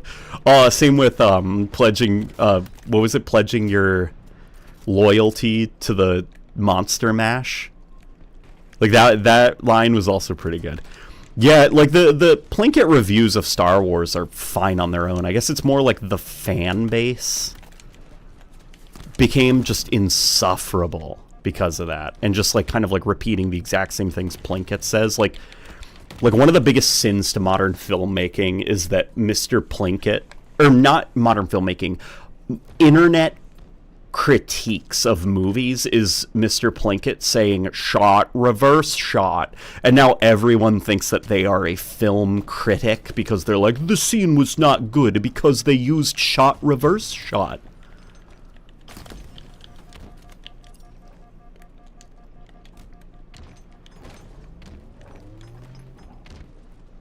Superman looks better as a twink, for real, for real. I don't think he looks like a twink, I just think he looks like Superman. Like, Superman is, like, a friendly guy. Like, I hate what Zack Snyder did to Superman when he did, like, the Superman with the heat rays and the black veins and the glowing red eyes. Like, that poisoned the image of Superman for about, like, a decade. To the point that, like, even the Suicide Squad game, up to that point, like, by the time of the Suicide Squad game, Superman's image was starting to be rehabilitated. Like, we weren't seeing so many, like, what if Superman but bad, you know, interpretations. But even that game could not help themselves but have, like, the evil heat ray glowing red-eyed Superman from the Zack Snyder movies. So I'm hoping with this new Superman movie, like, God, I'm just so excited to see, like, a Superman that smiles.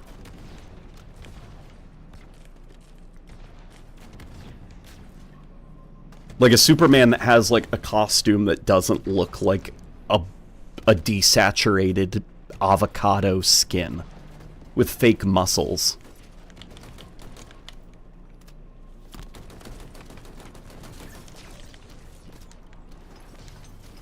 CinemaSins and Critical Drinker ruined film critique.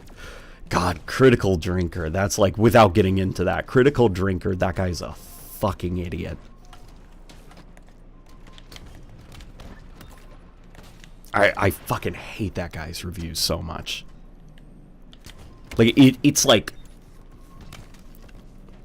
the magnitudes to which he misses the point of movies are so high, so great, that I can only assume he's doing it intentionally, which makes me hate him more.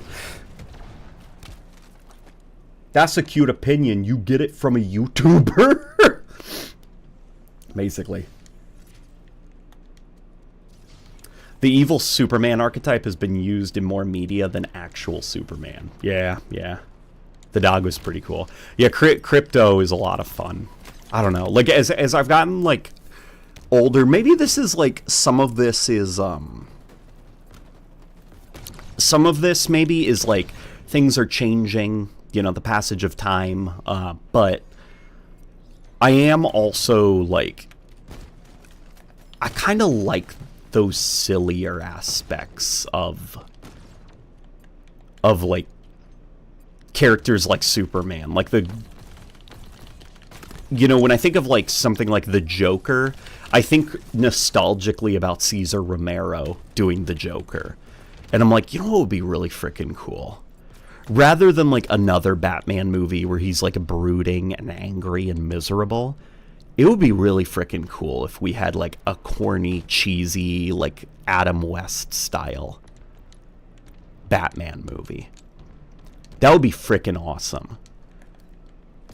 Like seeing like the Joker, or seeing like the Penguin and like his henchmen, and he calls them, like, he's like, "Come along, my fine feathered finks. We're gonna go rob the Gotham City Museum." Like, just that kind of like fun cheese. So seeing stuff like Crypto, and it's just like unapologetically Crypto, I'm like, I'm sold. New Superman movie looks good.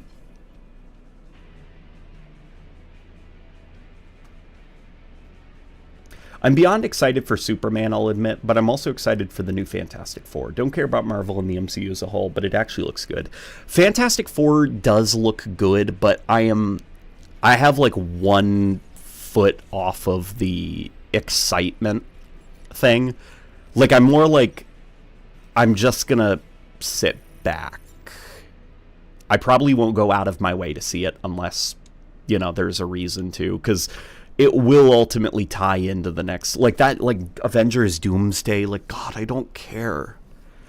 They're having everybody. They're getting like all of the 20th Century Fox cast back, and they've got Robert Downey Jr. playing Doctor Strange, and it's just like, everybody's here. Please come back. I'm so exhausted by the MCU that Fantastic Four, I can't help but feel kind of like cynical about it. I'm like, there's a catch, you know?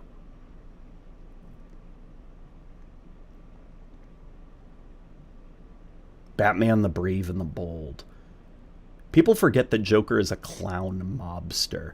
Yeah, and then when the Comics Code Authority began to like set rules about what you could do in your comic books, Batman got very, very silly for a very long time. And that's where a lot of the fun Joker stuff started to come out. Because when Joker was first in the comics, he was like kind of serious.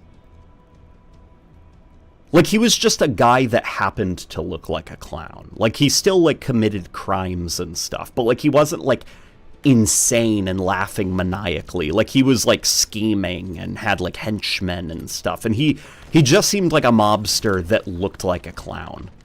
And then, you know, when like comics got kind of like sanitized for a brief period, that's when like the goofy shit started happening. Like Cesar Romero Joker challenging Batman to a surfing contest. And that's the Joker that I like. And then, you know, obviously when they started to do more like, you know, they could be violent again, have more bad stuff in comics. Like, that's when they combined the silliness of the Joker with the more violent, dark stuff, and, you know, the modern incarnation of the Joker was born. But I'm a little bit tired of, like, the dark brooding Batman stuff. I'd like to see some goofiness. I want to see, like, a slightly overweight guy as Batman. Kind of like Adam West.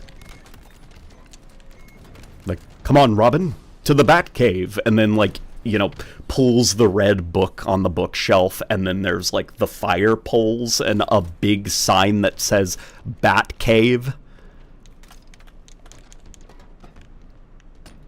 Having all these original takes on evil Superman is quite hilarious. DC already gave us an evil Superman decades ago. His name is General Zod. Yup. Yeah. Like, what if Superman, but bad? It's like, that's kind of what General Zod was. Did they bring the double barrel shotgun to Infinite yet? Nope. Double barrel shotgun is next month.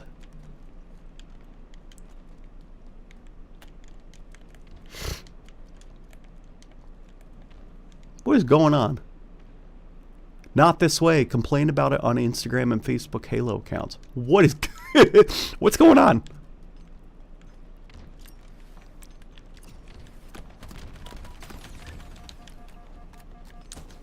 My introduction to Batman came from the Lego game, based on the Burton films and a collection of comics from the 40s.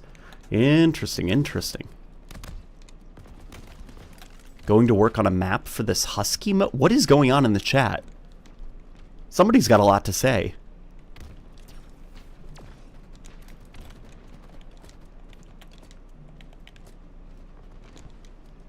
When did Batman become serious? That's a good question.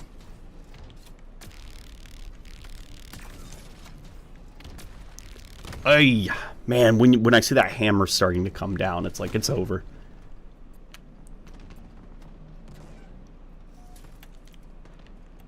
I can't remember anything I like about the Snyder films, nor anything I hated. Perfectly bland Hollywood trash, I say. Zack Snyder is a hell of a cinematographer. Like, that guy knows how to composite. He knows how to composite shots. He knows the best way to have a camera positioned. He's very good at, like, just...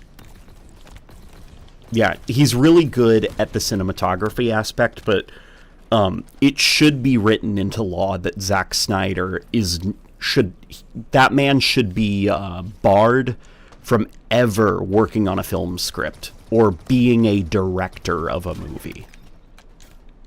Because I do not think those are his strong suits. He cannot tell a story to save his life.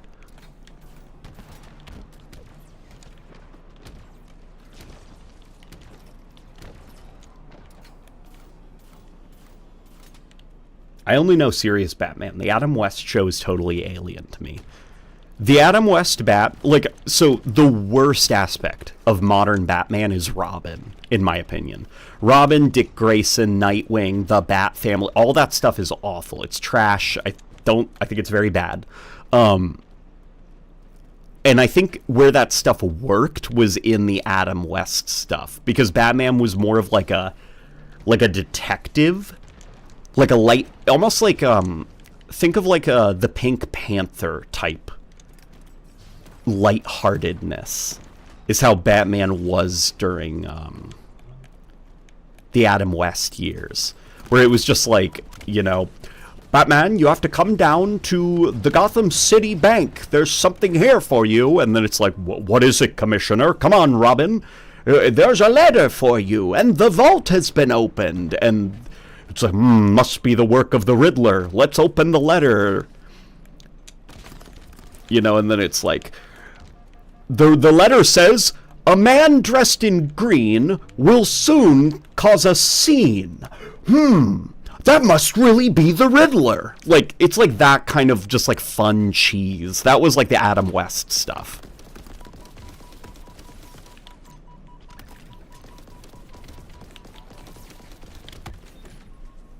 Golden Age Joker would shoot you with a gun. Silver Age Joker would shoot you with a fake gun that has a flag with bang on it and it pops out of the muzzle. Yeah, exactly.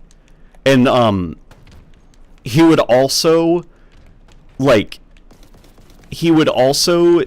have his evil hideout be inside of a cotton candy factory, and he would tie Batman and Robin up with rope and dangle them upside down and slowly lower them into the giant vat of, like, cotton candy. And he'd be like, any last words, Batman, before you become some child's tasty little treat?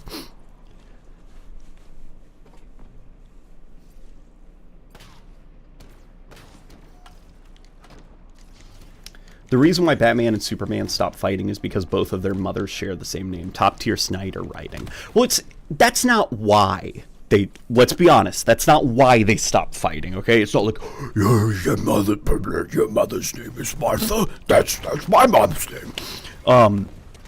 It's just that Zack Snyder is he's not good at subtlety. Like, his messages are like, he has like a hammer and he's hitting you over the head with his messages and then compromising aspects of his movie to make it as blunt and stupidly obvious what he's trying to get across to you. Like, all throughout the movie, they keep setting up, and these sequences are stupid as well, the dream sequences with Batman. Like, clearly Batman has a lot of trauma about his mommy and his daddy, for some reason. For some reason, like 40, 50 years later, the man is suddenly back to having nightmares and acting like it just happened. So, like, he has a lot of trauma about losing his mommy and his daddy, which they set up earlier in the movie. he doesn't like Joker because Joker killed Robin, which they set up.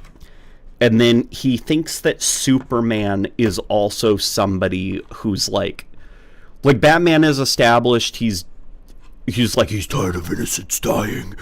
Yeah, like people who think that they can do whatever they want must be stopped. They're a danger.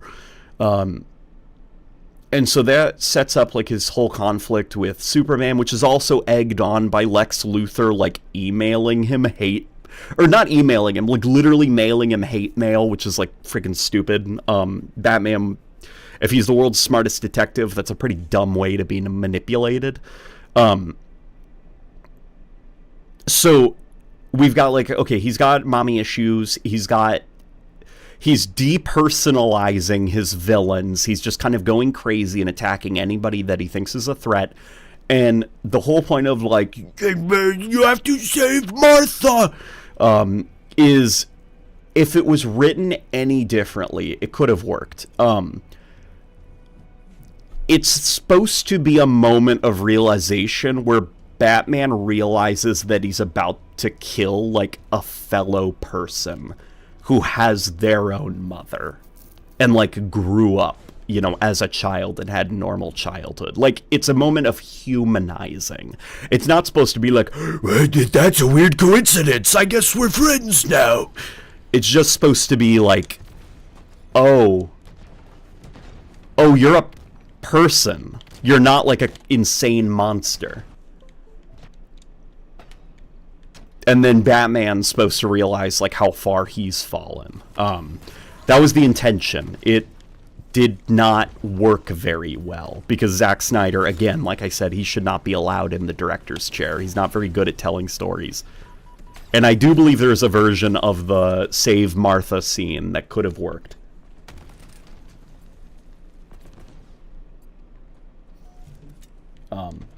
Bronze Age Joker would shoot you with the fake gun with the same bang flag, but he'd shoot it again and fire the flag at lethal velocity. Yeah, that's what he would do. It would be like a bang flag, and then when you think that you're safe, the gun would fire again, and the flag would just like impale you.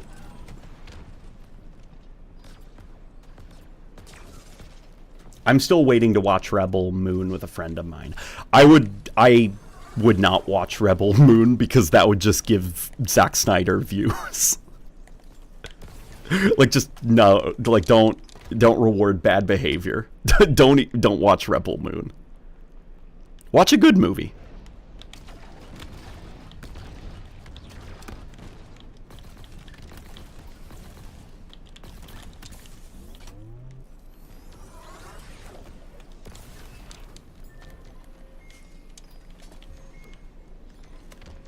Henry Cavill was perfect as Superman. Was he? Was he perfect?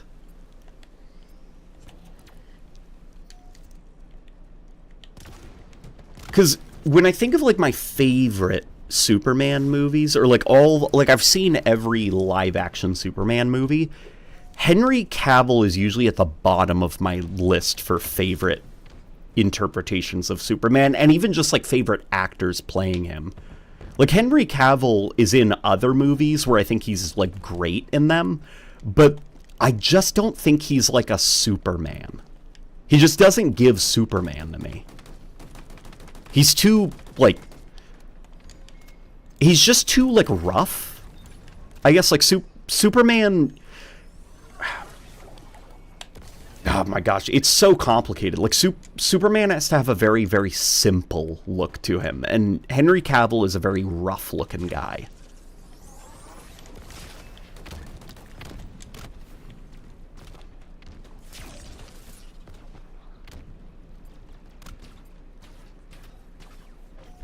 Holy crap, Valhalla is way smaller with Sprint. No, Valhalla is quite literally small. This map is called Small Halla. Look, the crashed Pelican is instead a paper airplane. Like, no, this is a Husky raid map called Small Halla, and it is a shrunken down Valhalla. No, don't worry. Valhalla is... You're not going crazy, okay? The map is smaller.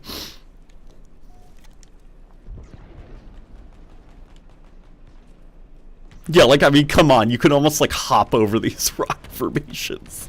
This is not to scale. What is cool, though, is the map is 1-to-1 accurate, but scaled down. The guy who made Smallhala, he developed a system that would allow Forge... It was, like, complicated, the way he explained it to me. He set up a system so that the geometry could be... Like, he'd port the map into Blender, and then Blender somehow would connect to Halo Infinite's Forge, and geometry would be able to fill in and make it a 1-to-1 scale replica. Like, he found out this way to, like, automate map ports into Halo Infinite via Forge and Blender. And so with Smallhala, that's essentially what he did, only he shrunk down the scale of it. So it is 1-to-1 Valhalla, just shrunk down. And he also worked on the power plant, the Reach power plant. I forgot the name of it. You know, the firefight map.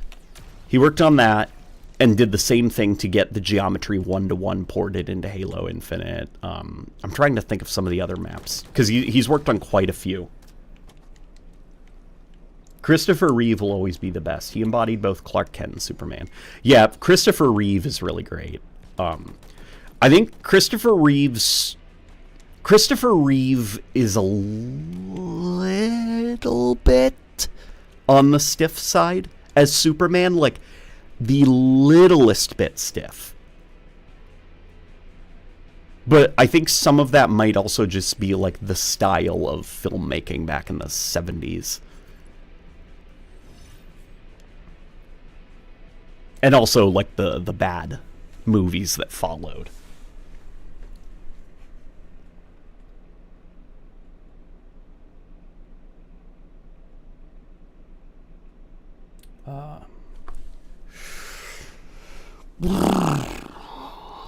Most recent film I watched was Noroi the Curse, my favorite found footage horror film. There's a great found footage horror film that Rebecca and I watched recently. It's called Gojam Haunted Asylum, and it's a South Korean horror film, and that was freaking good. That was so good. It played up like South Korea, like gosh, if Rebecca comes around, I'm gonna have to get her to explain it. It played up like South Korea's like game show, internet streaming like type of. It's a critique of Korean culture as well as a damn good found footage movie, and it does a lot of. Like, the worst thing about, like, found footage horror movies is, like, the found footage is never used creatively. Like, the fact that, you know, there are cameras being held, that's never used creatively. To, like, and this is the first one that I've seen in ages where it doesn't feel like a gimmick. It feels like they are being very creative with the tool set of somebody's holding the camera to generate scares. And as well as, like, jumping around to different people's perspectives, they do really clever horror stuff with that as well. Like, it's just super, super creative, that movie. Gojam Haunted Asylum.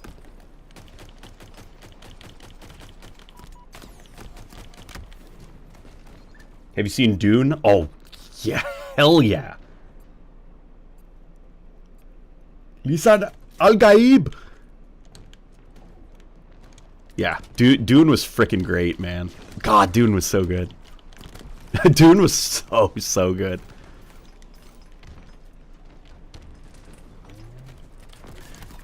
Rebecca and I, we were like struggling so hard for maybe the first 30 minutes of Dune 1.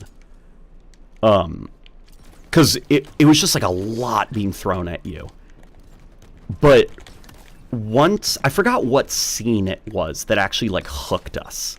But once that scene happened, it was like we were like seated. We were quiet. Like the movie had our attention. And then The scene where he just completely takes over in the second movie, without giving away spoilers.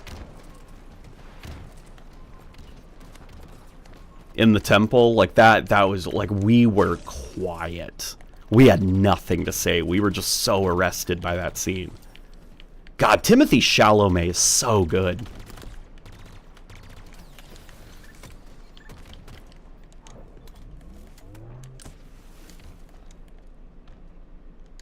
Batman 04 will forever be my favorite interpretation of his rogues.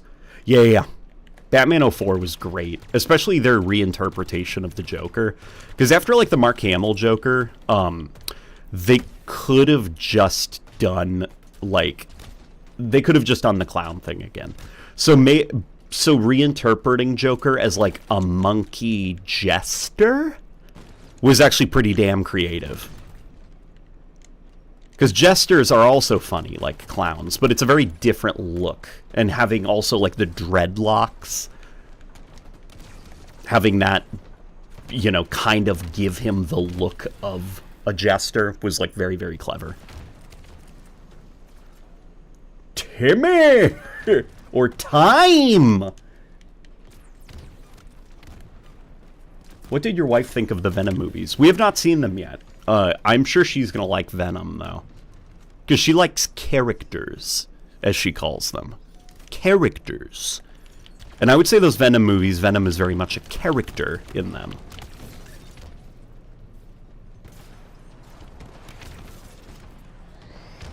What is your favorite Batman movie actor next to West? Oh, God, Robert Pattinson. I think Robert Pattinson absolutely kills it as a young Bruce Wayne learning how to be Batman. But then, of course, you know, Christian Bale is pretty freaking awesome.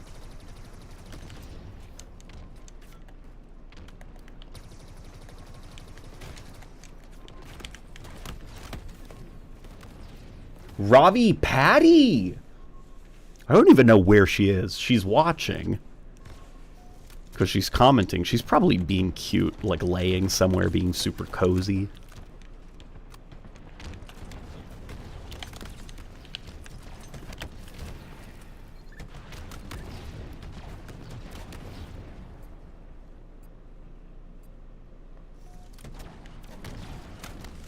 LNG, have you ever seen Absolute DC? I've never seen Absolute DC. Is that like an animated movie? I haven't watched those like animated DC movies.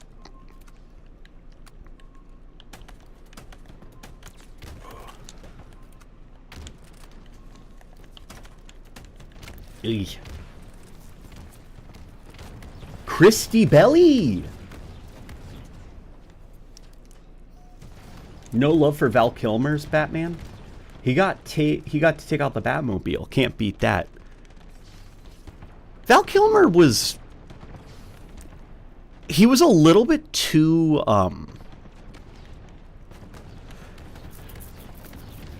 He's not... Oh, man. Batman... Or, like, you know, I think of, like, the scene in, The Dark Knight where, Christian Bale is, like, focused so hard on being Batman and stuff that he's not showing up in person, and Alfred basically has to tell him, like, hey, like, Master Wayne, you have to be, like, a douchebag, like, womanizer, prick, asshole who's, like, making a public scene because you've got so much money. Like, that way no one thinks that you're Batman because you're running around with really expensive Wayne tech, and there's only one person who has access to that stuff. Like, Christian Bale is, like, the perfect age, perfect vibe for, like, a douchebaggy Bruce Wayne type. Ben Affleck, I also think, is, like, not to be mean, but Ben Affleck also kind of looks like he'd be a really good, like, douchebag. Just his Batman wasn't very good. Val Kilmer was too pretty. He was too much of a pretty boy. Like, Bruce Wayne is not, like, a pretty boy to me. He's a little bit more aged.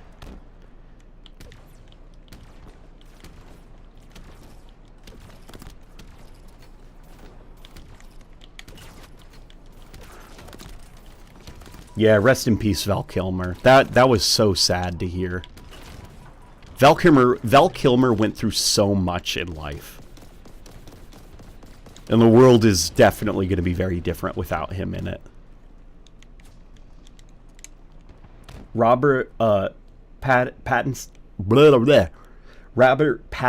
Batman is basically redemption for his previous role as Mr. Sparkly Vampire. Hey! We are way past the era of making fun of Twilight, my friend. So my wife is a huge Twilight fan, and listen, we have our movies. Like, we've got our, like, Tobey Maguire Spider-Man movies. The girlies have Twilight. And I will not be taking that from them anymore. Because watching Twilight with her, it was like, you know, the meme of, like, Danny DeVito, like I get it now. Like, that was my experience of watching Twilight with her. And now Twilight, we need more movies like Twilight for the girlies. Because they don't have enough movies like that.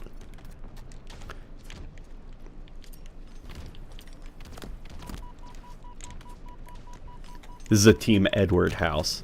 Are we Team Edward? I thought, like, oh, man. Like, Edward is very melodramatic.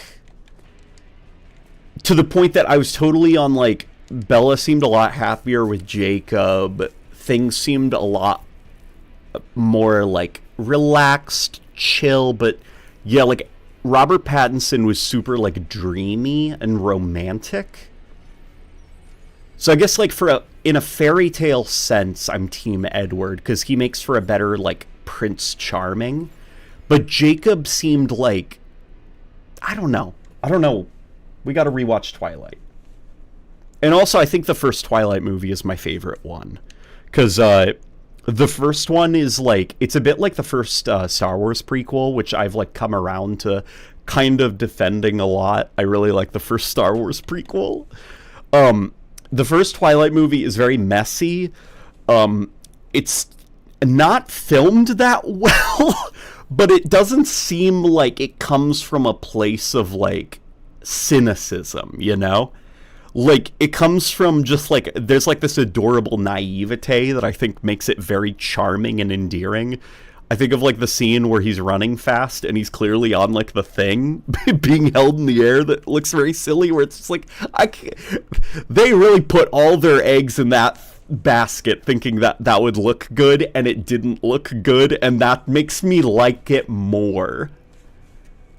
Like, I appreciate it more as a film, where the sequel, they changed directors for the Twilight sequels, and they are much more polished in terms of their filmmaking, and that makes them, like, not as fun. Like, there's less of, like, that human touch to it, man. I really like the first Twilight movie. It's just so goddamn charming.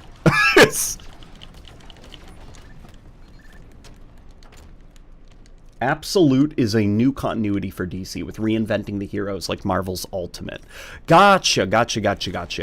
Is it a series, or is it an animated series, or is it a comic that's going on right now? And I guess what's the pitch? Because, like, the Ultimate Marvel comic reboot, like, the whole pitch of that was retelling, like, all of the origin stories for, like, the various Marvel characters, but set in, like, modern day. So I guess what was the pitch for Absolute? Really want to see 04 reinterpret... an 04 reinterpretation of Scarecrow. I'd imagine him being like Caleb from Blood, using lots of haunted weapons like voodoo dolls. Yeah. Because they were pretty good at, like, not being just the 04 Batman was really good at not just being, like, a carbon copy of what came before. So they would do something different like that. They'd probably make Scarecrow more of almost like a witch doctor type. I could see that. Jacob was better for her. Yo, the prequel fucks. Yeah, Jacob was, like, ultimately, I think, better for her. There was less drama. He was more stable. But, God, Edward was just really dreamy. Val Kilmer will always be our Huckleberry. Val Kilmer's... I didn't even know, like, the things that he went through with throat cancer. Like, that man struggled a lot. And I guess I hope that he's, like, finding some peace now.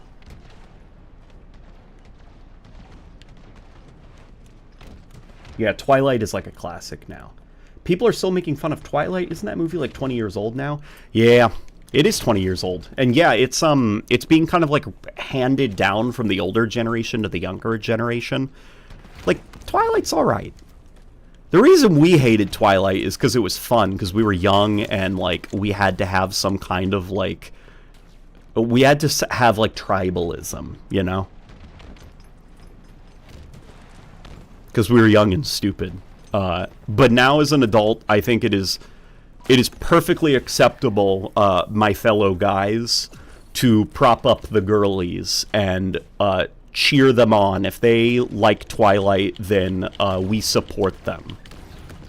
And we request humbly, like that meme, like, Sir Hollywood, we would like you to make more girly movies for the girls.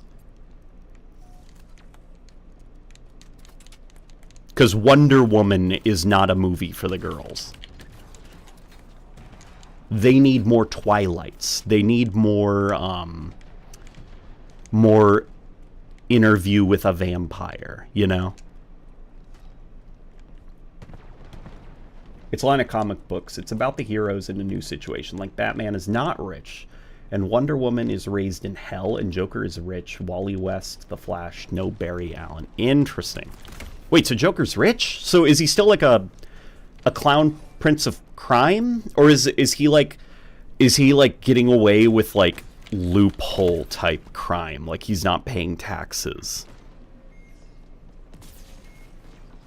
People made fun of Twilight until Myers released Rule 63 Twilight with a loser bloke being obsessed over by a vampire yandere and werewolf what? Huh? What? What did I miss? What on earth?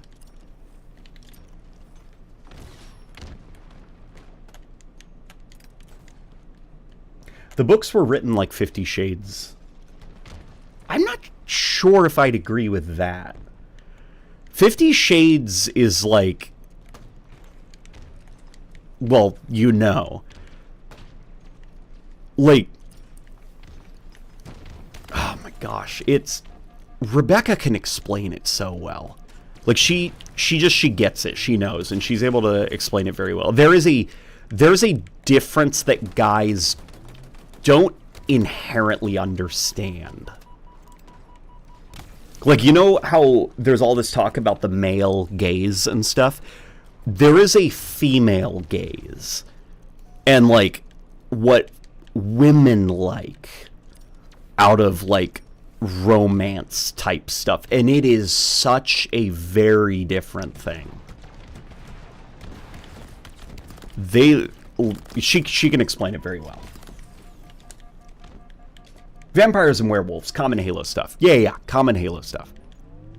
Oh, I think I hear her coming. Bro, the Twilight books were at school. Yeah. You can't say that. They're like... Here she comes.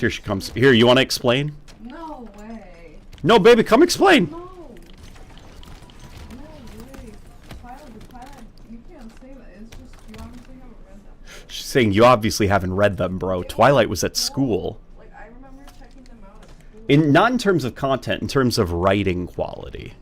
And they were like, I also like did, I remember I was able to do like some essays at school, like when you had to pick out books to do essays. He's clarifying not in terms of content, but in terms of quality of writing. I mean, duh, it was like a kid's book. She's saying, duh, it was a kid's book. To which I would also... It's like saying that, like, fucking, what is the Witch of the Wardrobe, the Lion, The Lion, the Witch, and the Wardrobe?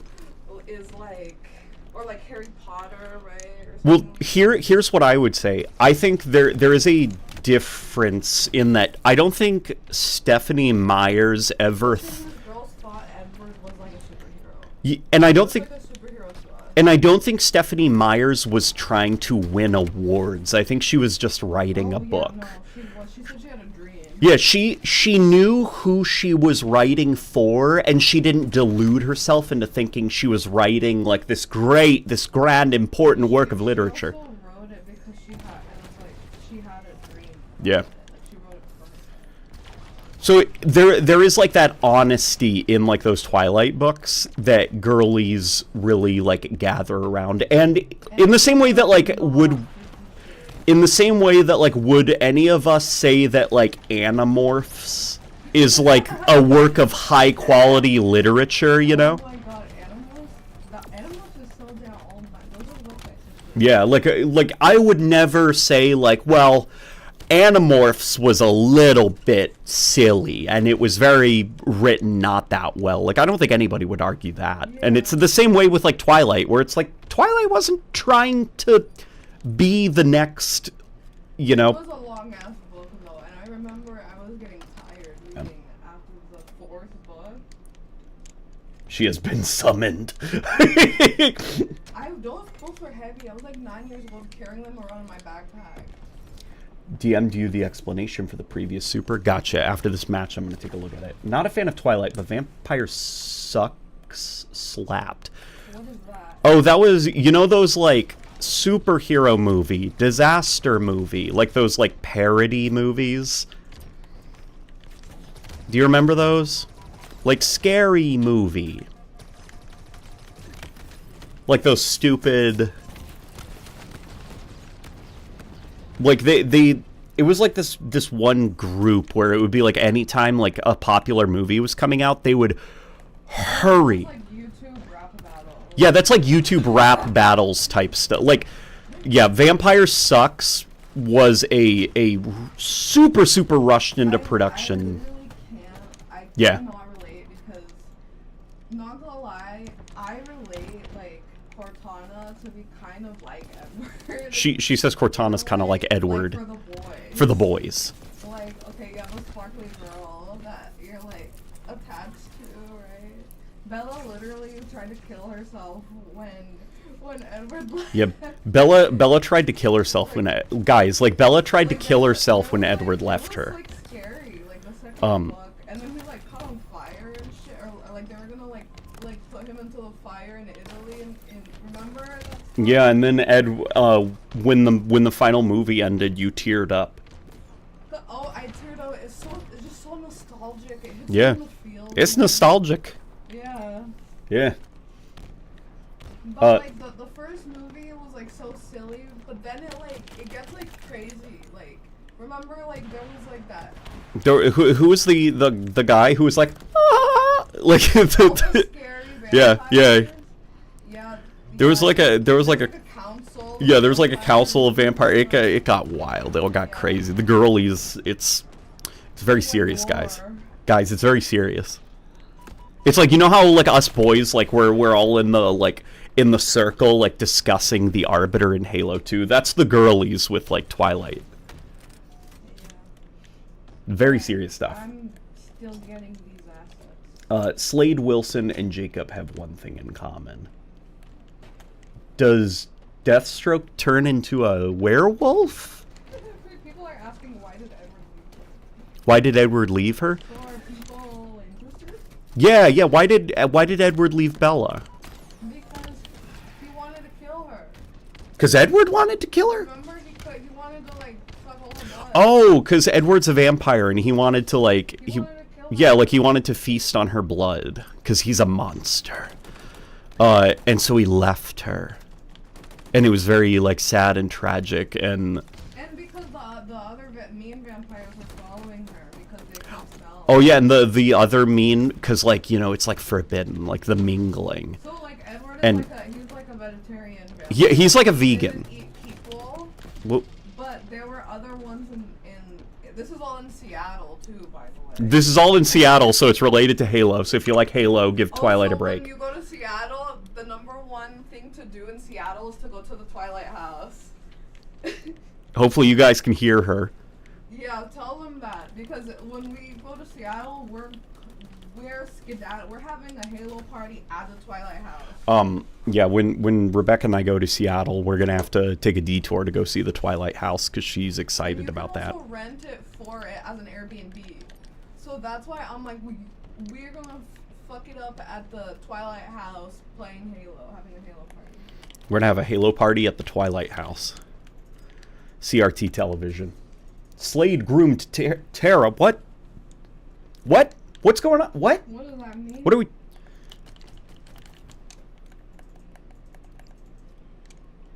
So I'm not super familiar with DC characters outside of Batman and Superman. So, like, Robin, I don't know his list of villains. I don't... Deathstroke, I don't know too much about. I don't know what a Terra is.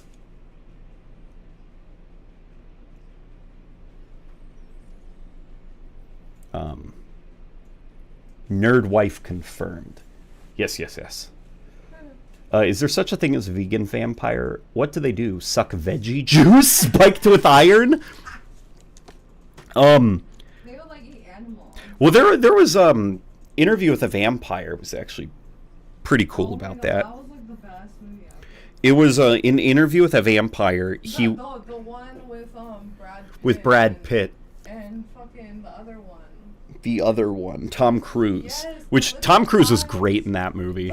The guys, the fucking bros. Yeah, the boys. Bro, we gotta watch that again. That movie, yeah, like in that... Glass of wine.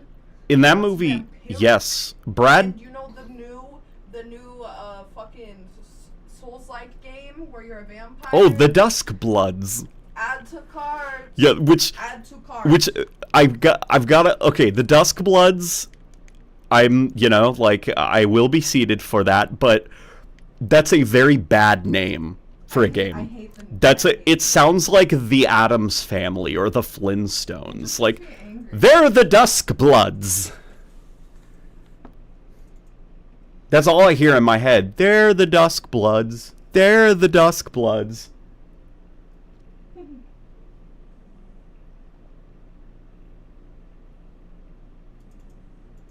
Yeah, but in Interview with a Vampire, Brad Pitt gets, like, freshly turned into a vampire, and he's, like, horrified by it, and he refuses to, like, give in to, like, the new needs of his new, like, undead body.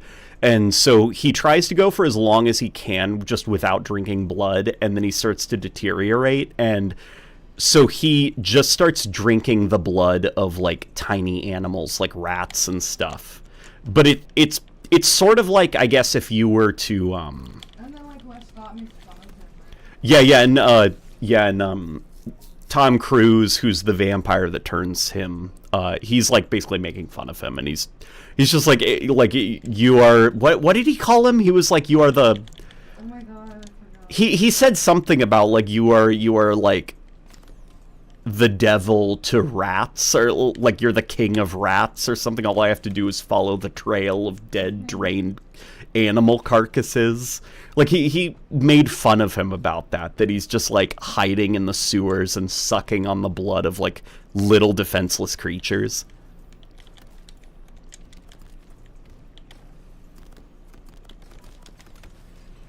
Also DM the Doom installation and modding guide. Good, thank you. Crap, I forgot to check your message. Okay, I'll do it after this game. Remind me after this match, okay?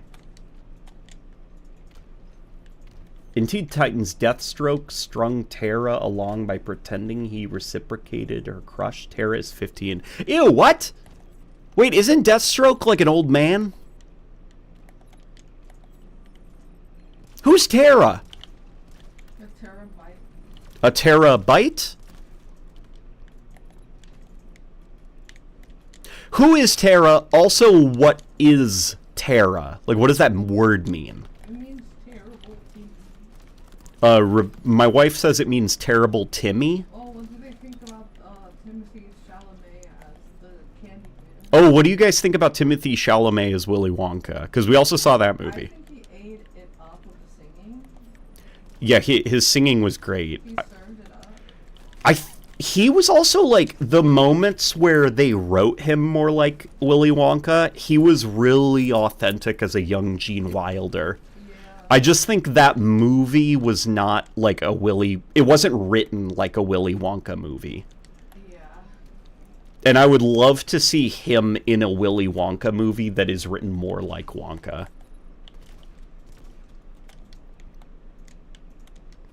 He just, like, it's so hard to explain. Like, he'd do these, like, little things that would just, like, it's like uncanny valley. He just looks like Gene Wilder. Fuck yeah, Halo party at the Twilight House. Fuck yeah. Oh my god, that would be freaking awesome. We could even record Warthog Radio at the Twilight House. That would be awesome. Oh, with Leaper Larden, if he actually comes to America for a Halo There's event. an Airbnb that you can rent. Yeah. Like, it's literally Bella's real room with all the stuff. That would be fun, actually recording in person Warthog Radio. Tara is a Teen Titans character who infiltrated the team so Deathstroke can kill them. Gotcha. Okay. Teen Titans, I think, like, Teen Titans was a show where I would usually catch the same couple of episodes. Oh my god, literally same. Like, I never saw the whole series. I always seemed to catch it. And it was always when Robin was, like, flying away. Yeah. And then, like, the purple girl. And then Beast Boy would turn into something. And then I would change channel. Uh-huh. Because it was, like, too much information. Suddenly. And I couldn't follow.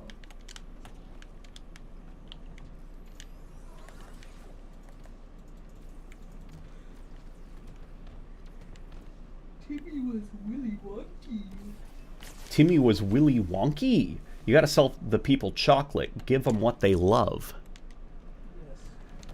It's like, well, what's weird is, like, that movie, so, in the Gene Wilder Willy Wonka movie, the reason that, like, Willy Wonka had, like, the blueberry candy, the candy that is, like, ridiculous and does something to your body, it's because he was, like, running out of ways to make chocolate interesting. So that was, like, the dark laboratory where he was, like, experimenting with new innovative forms of candy because people were just so bored of, like, regular candy. So this movie, it was like, I don't know, it felt like they were trying to turn him into Mary Poppins, where, like, Willy Wonka's... Huh? It was sad. It was sad. His story with his mom and the piece of chocolate, that was... That's only because it's personal. But Yeah, that... other than that, it was... Yeah.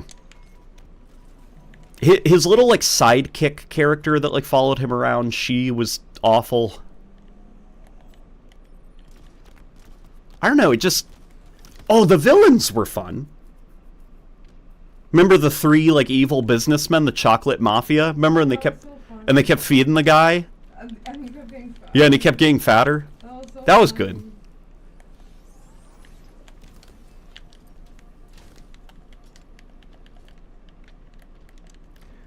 Tara is Azula, but she would smoke? R&D, says Ron Phelps.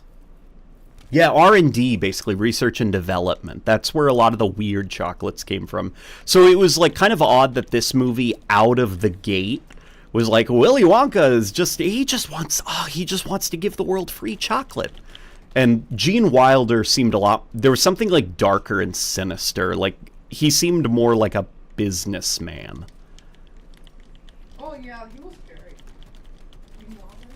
Yeah, like, I think He was, like, proud of like, when the kids would turn into, like, bad things. Oh, yeah, like, he like, took, like, pleasure in, like, the kids getting themselves, like, killed or, like, turned into bad things. Like, when the little girl was like, I'm gonna do what I want, and she started, like, going up to the thing to touch it, even though he said not to, he's like, no, stop, don't, come back. And then he just starts, like, leaning against the wall. Took a girl on a date to see Wonka, and she was so upset by the end that I had to take her to a bar to recover? She hated it. Last date I had with her. Why was she mad? What? Okay, I understand not liking a movie. Just a little flick. Yeah, it's just a little flick. Why? Can you give us, like, the backstory? Big a deal Why was she angry? Why was she angry? And then you totally, like, ghosted her after? I mean, work. And then you, yeah, work, my wife says. Like, work, honey? Yeah, ghost her. That's what you do. Terra is a geomancer super heroine. Think Toph from Avatar, but not blind. In another bit of good news, I finally managed to snag me a Spec Ops commission. Ooh, that's good to hear. Terra is Azula, but she would... Oh, I already read that. Oh, no. People get their just desserts. Just dessert was Dune. Dune is so good. Which I think we've established. Guys, Husky Raid Assault is working for me. I'm liking this. This is a lot of fun. Something about this is just like more fun, I think, than the flag. And I'm not sure what it is about it being a bomb that makes it a little bit more fun.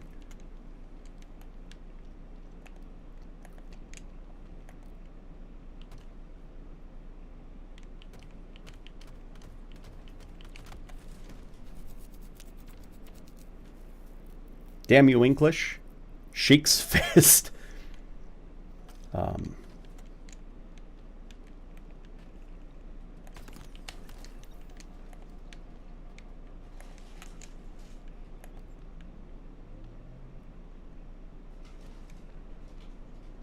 Here, I'm hiding back here. I'm going to see if I can get one more headshot.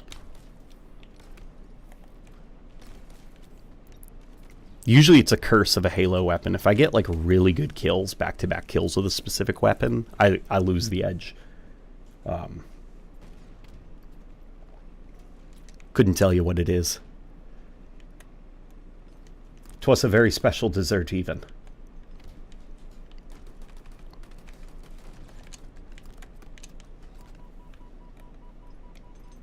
Have you ever seen Red Velvet Blue, LNG? Do you mean Red versus Blue? I've never seen Red Velvet Blue, but I have seen Red versus Blue. That's the best typo that I've seen. Red Velvet Blue? Yeah.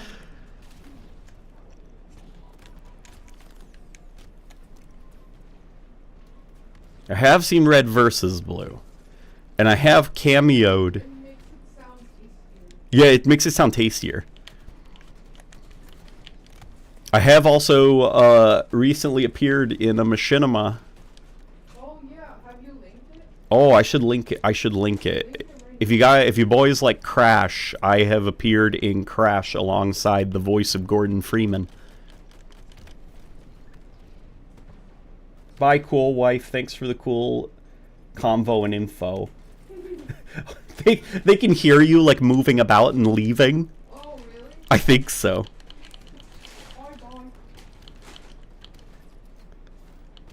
They can hear you making your grand exit. I think she's going for the snacks right now.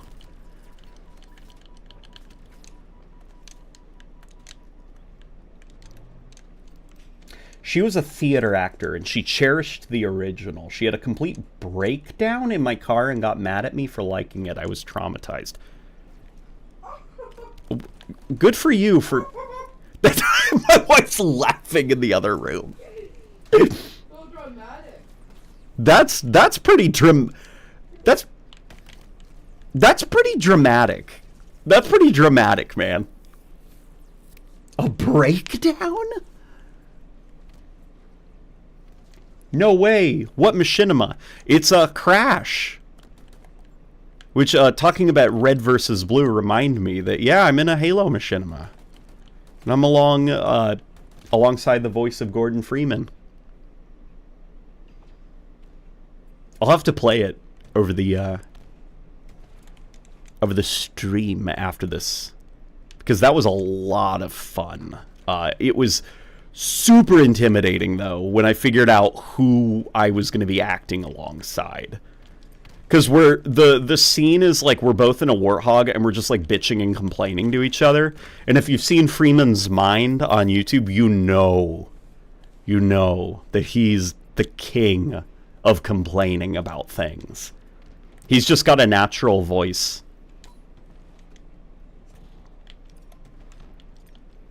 And I'm pleasantly surprised about how it turned out.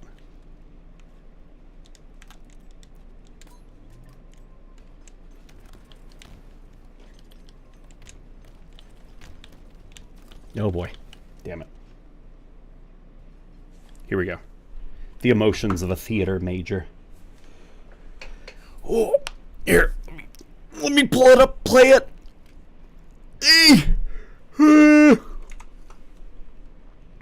Okay.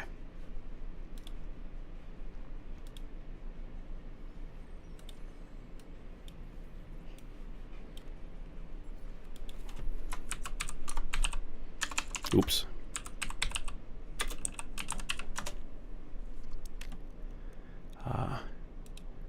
Mr. Boomerang. Here we go.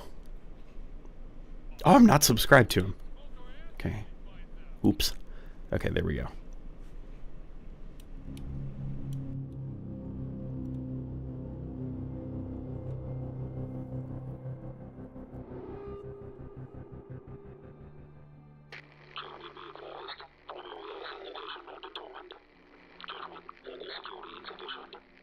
Checkmate acknowledges all. Security teams stand by for further orders. Audio okay? Look, man, I didn't mean anything by it.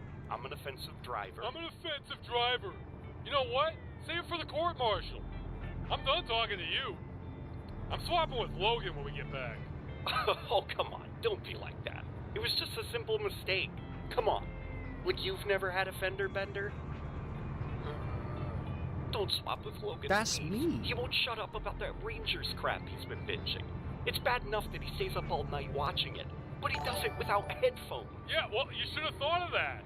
I don't even know if we're gonna get a chance to swap. Rixley's gonna smoke our asses when he finds out. He's not gonna find out. Who's gonna tell him? These OPSEC guys aren't exactly talkative. Oh, God, and I just got onto the morning shift for sentry duty. Now they're probably gonna send us to do cleanup duty in the trench. Or maybe just kill us. That could happen, too. Am I going crazy? Are you not listening to me? Nobody got our names, dude. And I seriously doubt these Farside guys are going to be talking about it. I only agreed to come on this stupid drive because Lamar said it was quiet. And lo and behold, instead of peace and quiet, I get to play bumper cars. Oh, shut up. It wasn't that bad. Okay, audio is Oh, good. it was worse than bad. You do know that guy is a major, right? You know what major means, don't you? Well, yeah. Because I know what major means. It means don't fuck with me. And it also means don't fuck with my car. Look. And guess what? You managed to do both of those things at the same time. Victor 1, maintain 2-car length at all times. Over. Yeah, Roger. 2-car lengths, over. You didn't get our names, right? I didn't say anything, did you? No. And look, Farside is being super hush-hush about this drive. Relax. That guy we picked up has got to be somebody important. I doubt even Major Dipshit back there is going to be able to get acknowledgement this drive happened, let alone submit a complaint. For my sake, I hope you're right. But I don't see how some dead guy would be that important to... All Victors hold. Oh, what now? Security team, condition 1. Victor 1, prepare to move on my signal. Yeah. Okay, I'm ready. Over. Shit. What's got them? Bullshit. These guys are freaking statues, man. I don't think anything spooks them. Victor 1, follow Victor 2 double time. Move up on my mark. I don't like this. You know, we'd probably be there by now if you hadn't failed to yield. Joe. And now look, this is gonna take all day. Joe. What? Holy shit, look out! Yeah, so that was my contribution to Crash. It's pretty cool, right? That was a lot of fun. Here, and then let me check Andrew. DM'd you the preview of the comms as a reminder. I appreciate the reminder. Yeah, that was something that I got to do, and that was a lot of fun. LNG flexing those voice acting chops. It's very hard. Turns out it's very hard to just sound like me. It's very hard to sound like me doing a thing.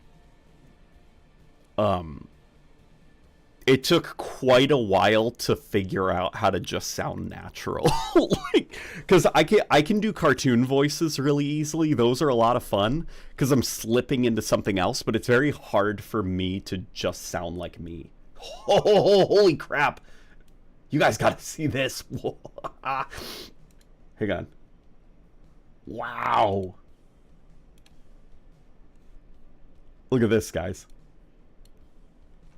It's a white screen.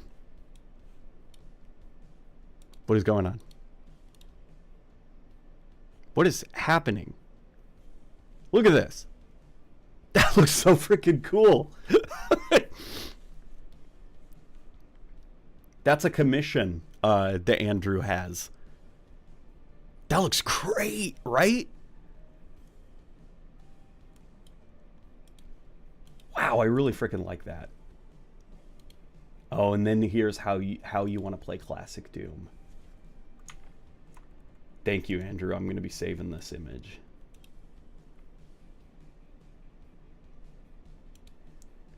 Thank you. I appreciate that. Okay. Good stuff, man.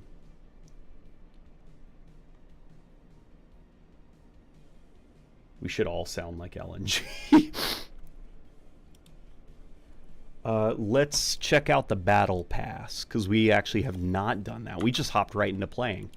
So I'm on rank 4. Oh, okay. If you cough up 10, no, not 10. If you cough up, I think $5, you get access to this battle rifle skin, which sort of looks a bit like... I'm not sure what Forerunner weapon it's trying to go for. I was going to say a light rifle just because of the orange ammo counter up there and like all the orange, but it's got the hard light blade on the front. So I'm not... Maybe it's just supposed to be like a Forerunner battle rifle, but haven't they already like done this? Either way, it's there.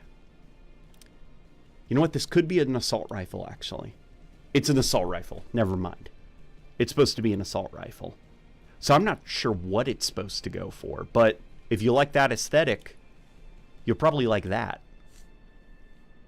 And then I assume this is supposed to complement it, which is a nice coating. But then, yeah, just like a whole lot of really nothing. And then, of course, the Prefect armor, which is, you know, I appreciate that the Prefect armor is free because it's been free in previous games. I don't know. Seems fine. Just seems like kind of like a typical Operation Pass. Nothing really too crazy or out there.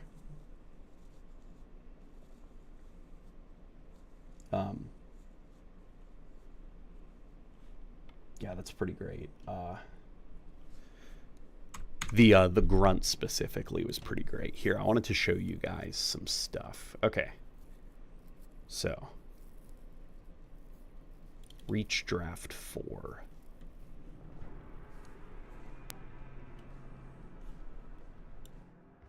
Here, let me actually to the community. Due to Halo Reach being set before. Here, give me a second. Let me get to the part. Look, I found a spot for that clip that I said I couldn't figure out where to get it. I put it there. Before the events of Halo 1 and being a more militaristic game in general, you get the vibe that the equipment you sites embody. Here we go. Quite like the new Magnum of Reach. Rebecca helped pull some of the assets like that. She also did this render of the Halo Reach Magnum in Blender. I have her to thank for this. Glowing sights, Hannaford. The art magazine still sticks out from the bottom of the grid. Then I also made use of some more Reach UI assets when I talk about Isaac Hannaford. According to Isaac Hannaford, the artist who made the concept art for the Reach map. Yeah, but In Reach, by the Halo 3 style, strong and recognizable. These are thanks to her. And then she also helped, she got some of the visual effects that are used throughout the game, like smoke particles, things like that, so I was actually able to enhance some of these shots with just a little bit of VFX work, just to make things look kind of nice. Can headshot any unshielded Covenant creature with ease and can be reloaded pretty quickly. But this was kept in bullet by the Halo. This is a shot that I'm very proud of, actually. Talking about recoil. Made your shots less accurate the faster you spammed the trigger. I don't know. This is one that I've been wanting to do for like years now, and thanks to her, I was able to get it done because she was able to pull the reticle for me.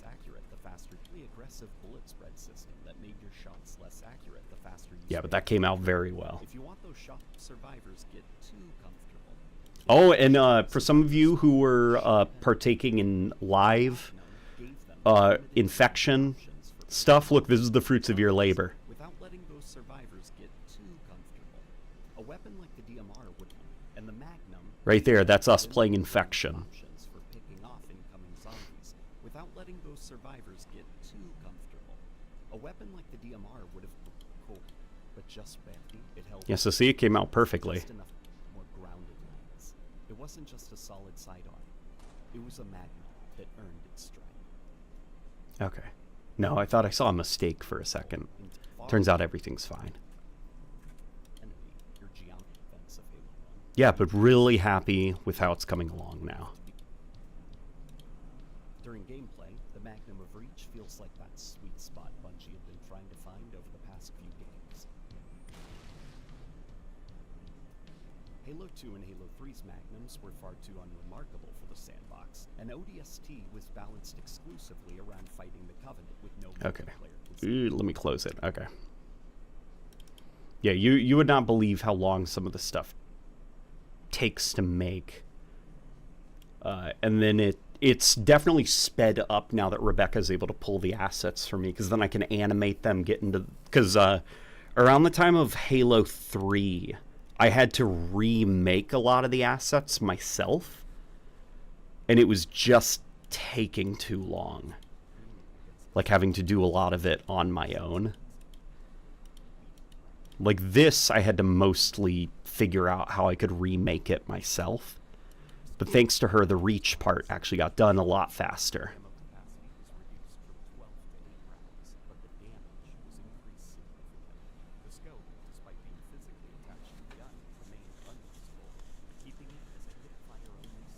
Okay. Tasteful. Tasteful, hey! Yeah, that's I guess what I'm going for. And now something I'm very excited about is Rebecca, as I'm streaming, she is over at her computer and she's pulling the Halo 4 UI elements. Because now I'm about to get started on the Halo 4 part, so I'm going to be animating like the UI and like all the pop-up-y stuff to look like the Halo 4 UI. So that's the one that I'm on now.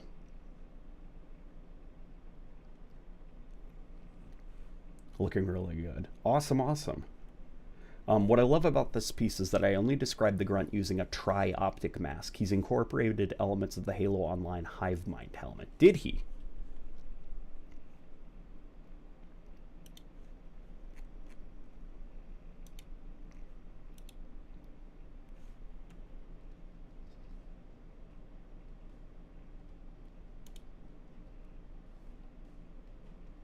Yeah, he did, didn't he? I see it. Yeah, it's good stuff. It looks great. Your direction is getting pretty dank. I'm glad you think so. There is one issue that I'm running into that I'm worried about. Some of it will probably come down to like polish, you know, like as the next one hopefully takes a little bit less time to do.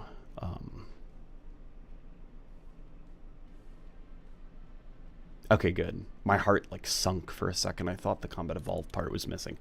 What I'm worried about is, since like, you know, here it's based around like Combat Evolved.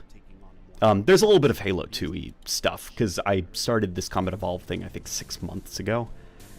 Something crazy like that. Tried to make this part look a little bit like a cheesy early 2000s Xbox game intro. You know, with like random zoom-ins, lots of color filters. Not sure, though, if it looks good. I don't know, what do you guys think? Does this feel like early 2000s?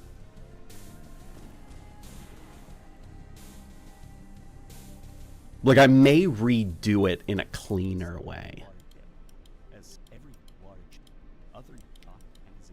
if I'm like not happy with the way it turns out.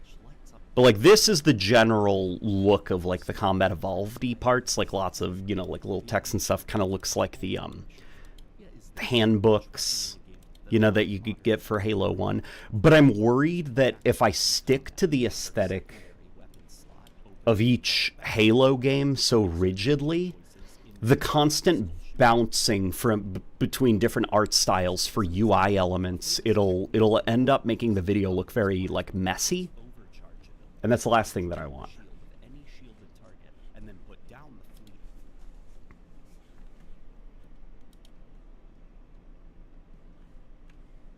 Okay, it does look good? Okay. What do you think of my Better BR bipod concept art I sent you? I did see that. Isaiah, I like it a lot. I like it a lot. And you were thinking of the Halo Infinite battle rifle, right? Well, you were looking for it, and I see you've also got the Halo 4 scope on there and stuff. Yeah, I like it. It's looking good, man. Let's go over to the Halo 2 one.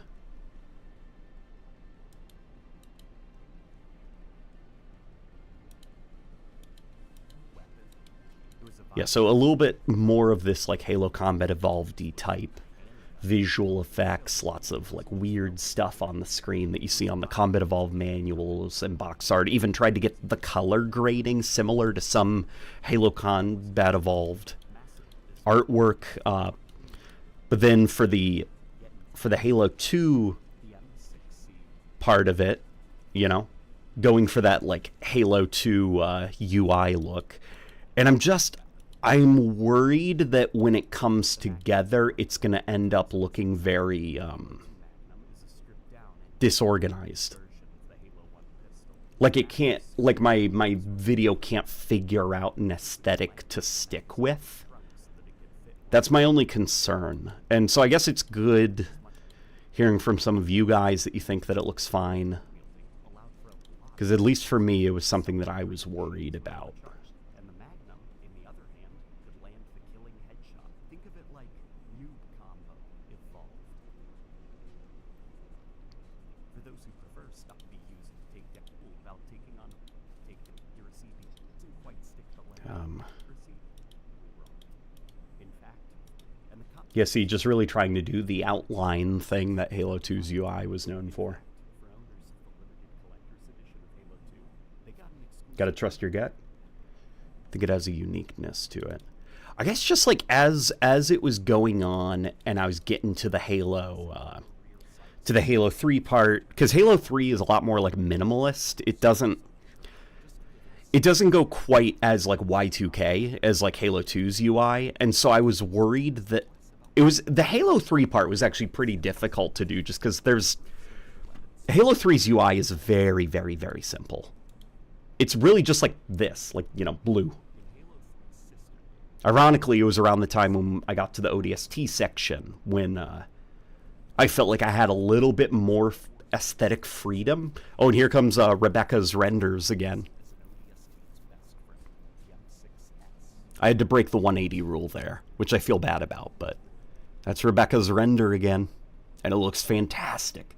But you can see we're able to do like superintendent-y stuff, which felt good.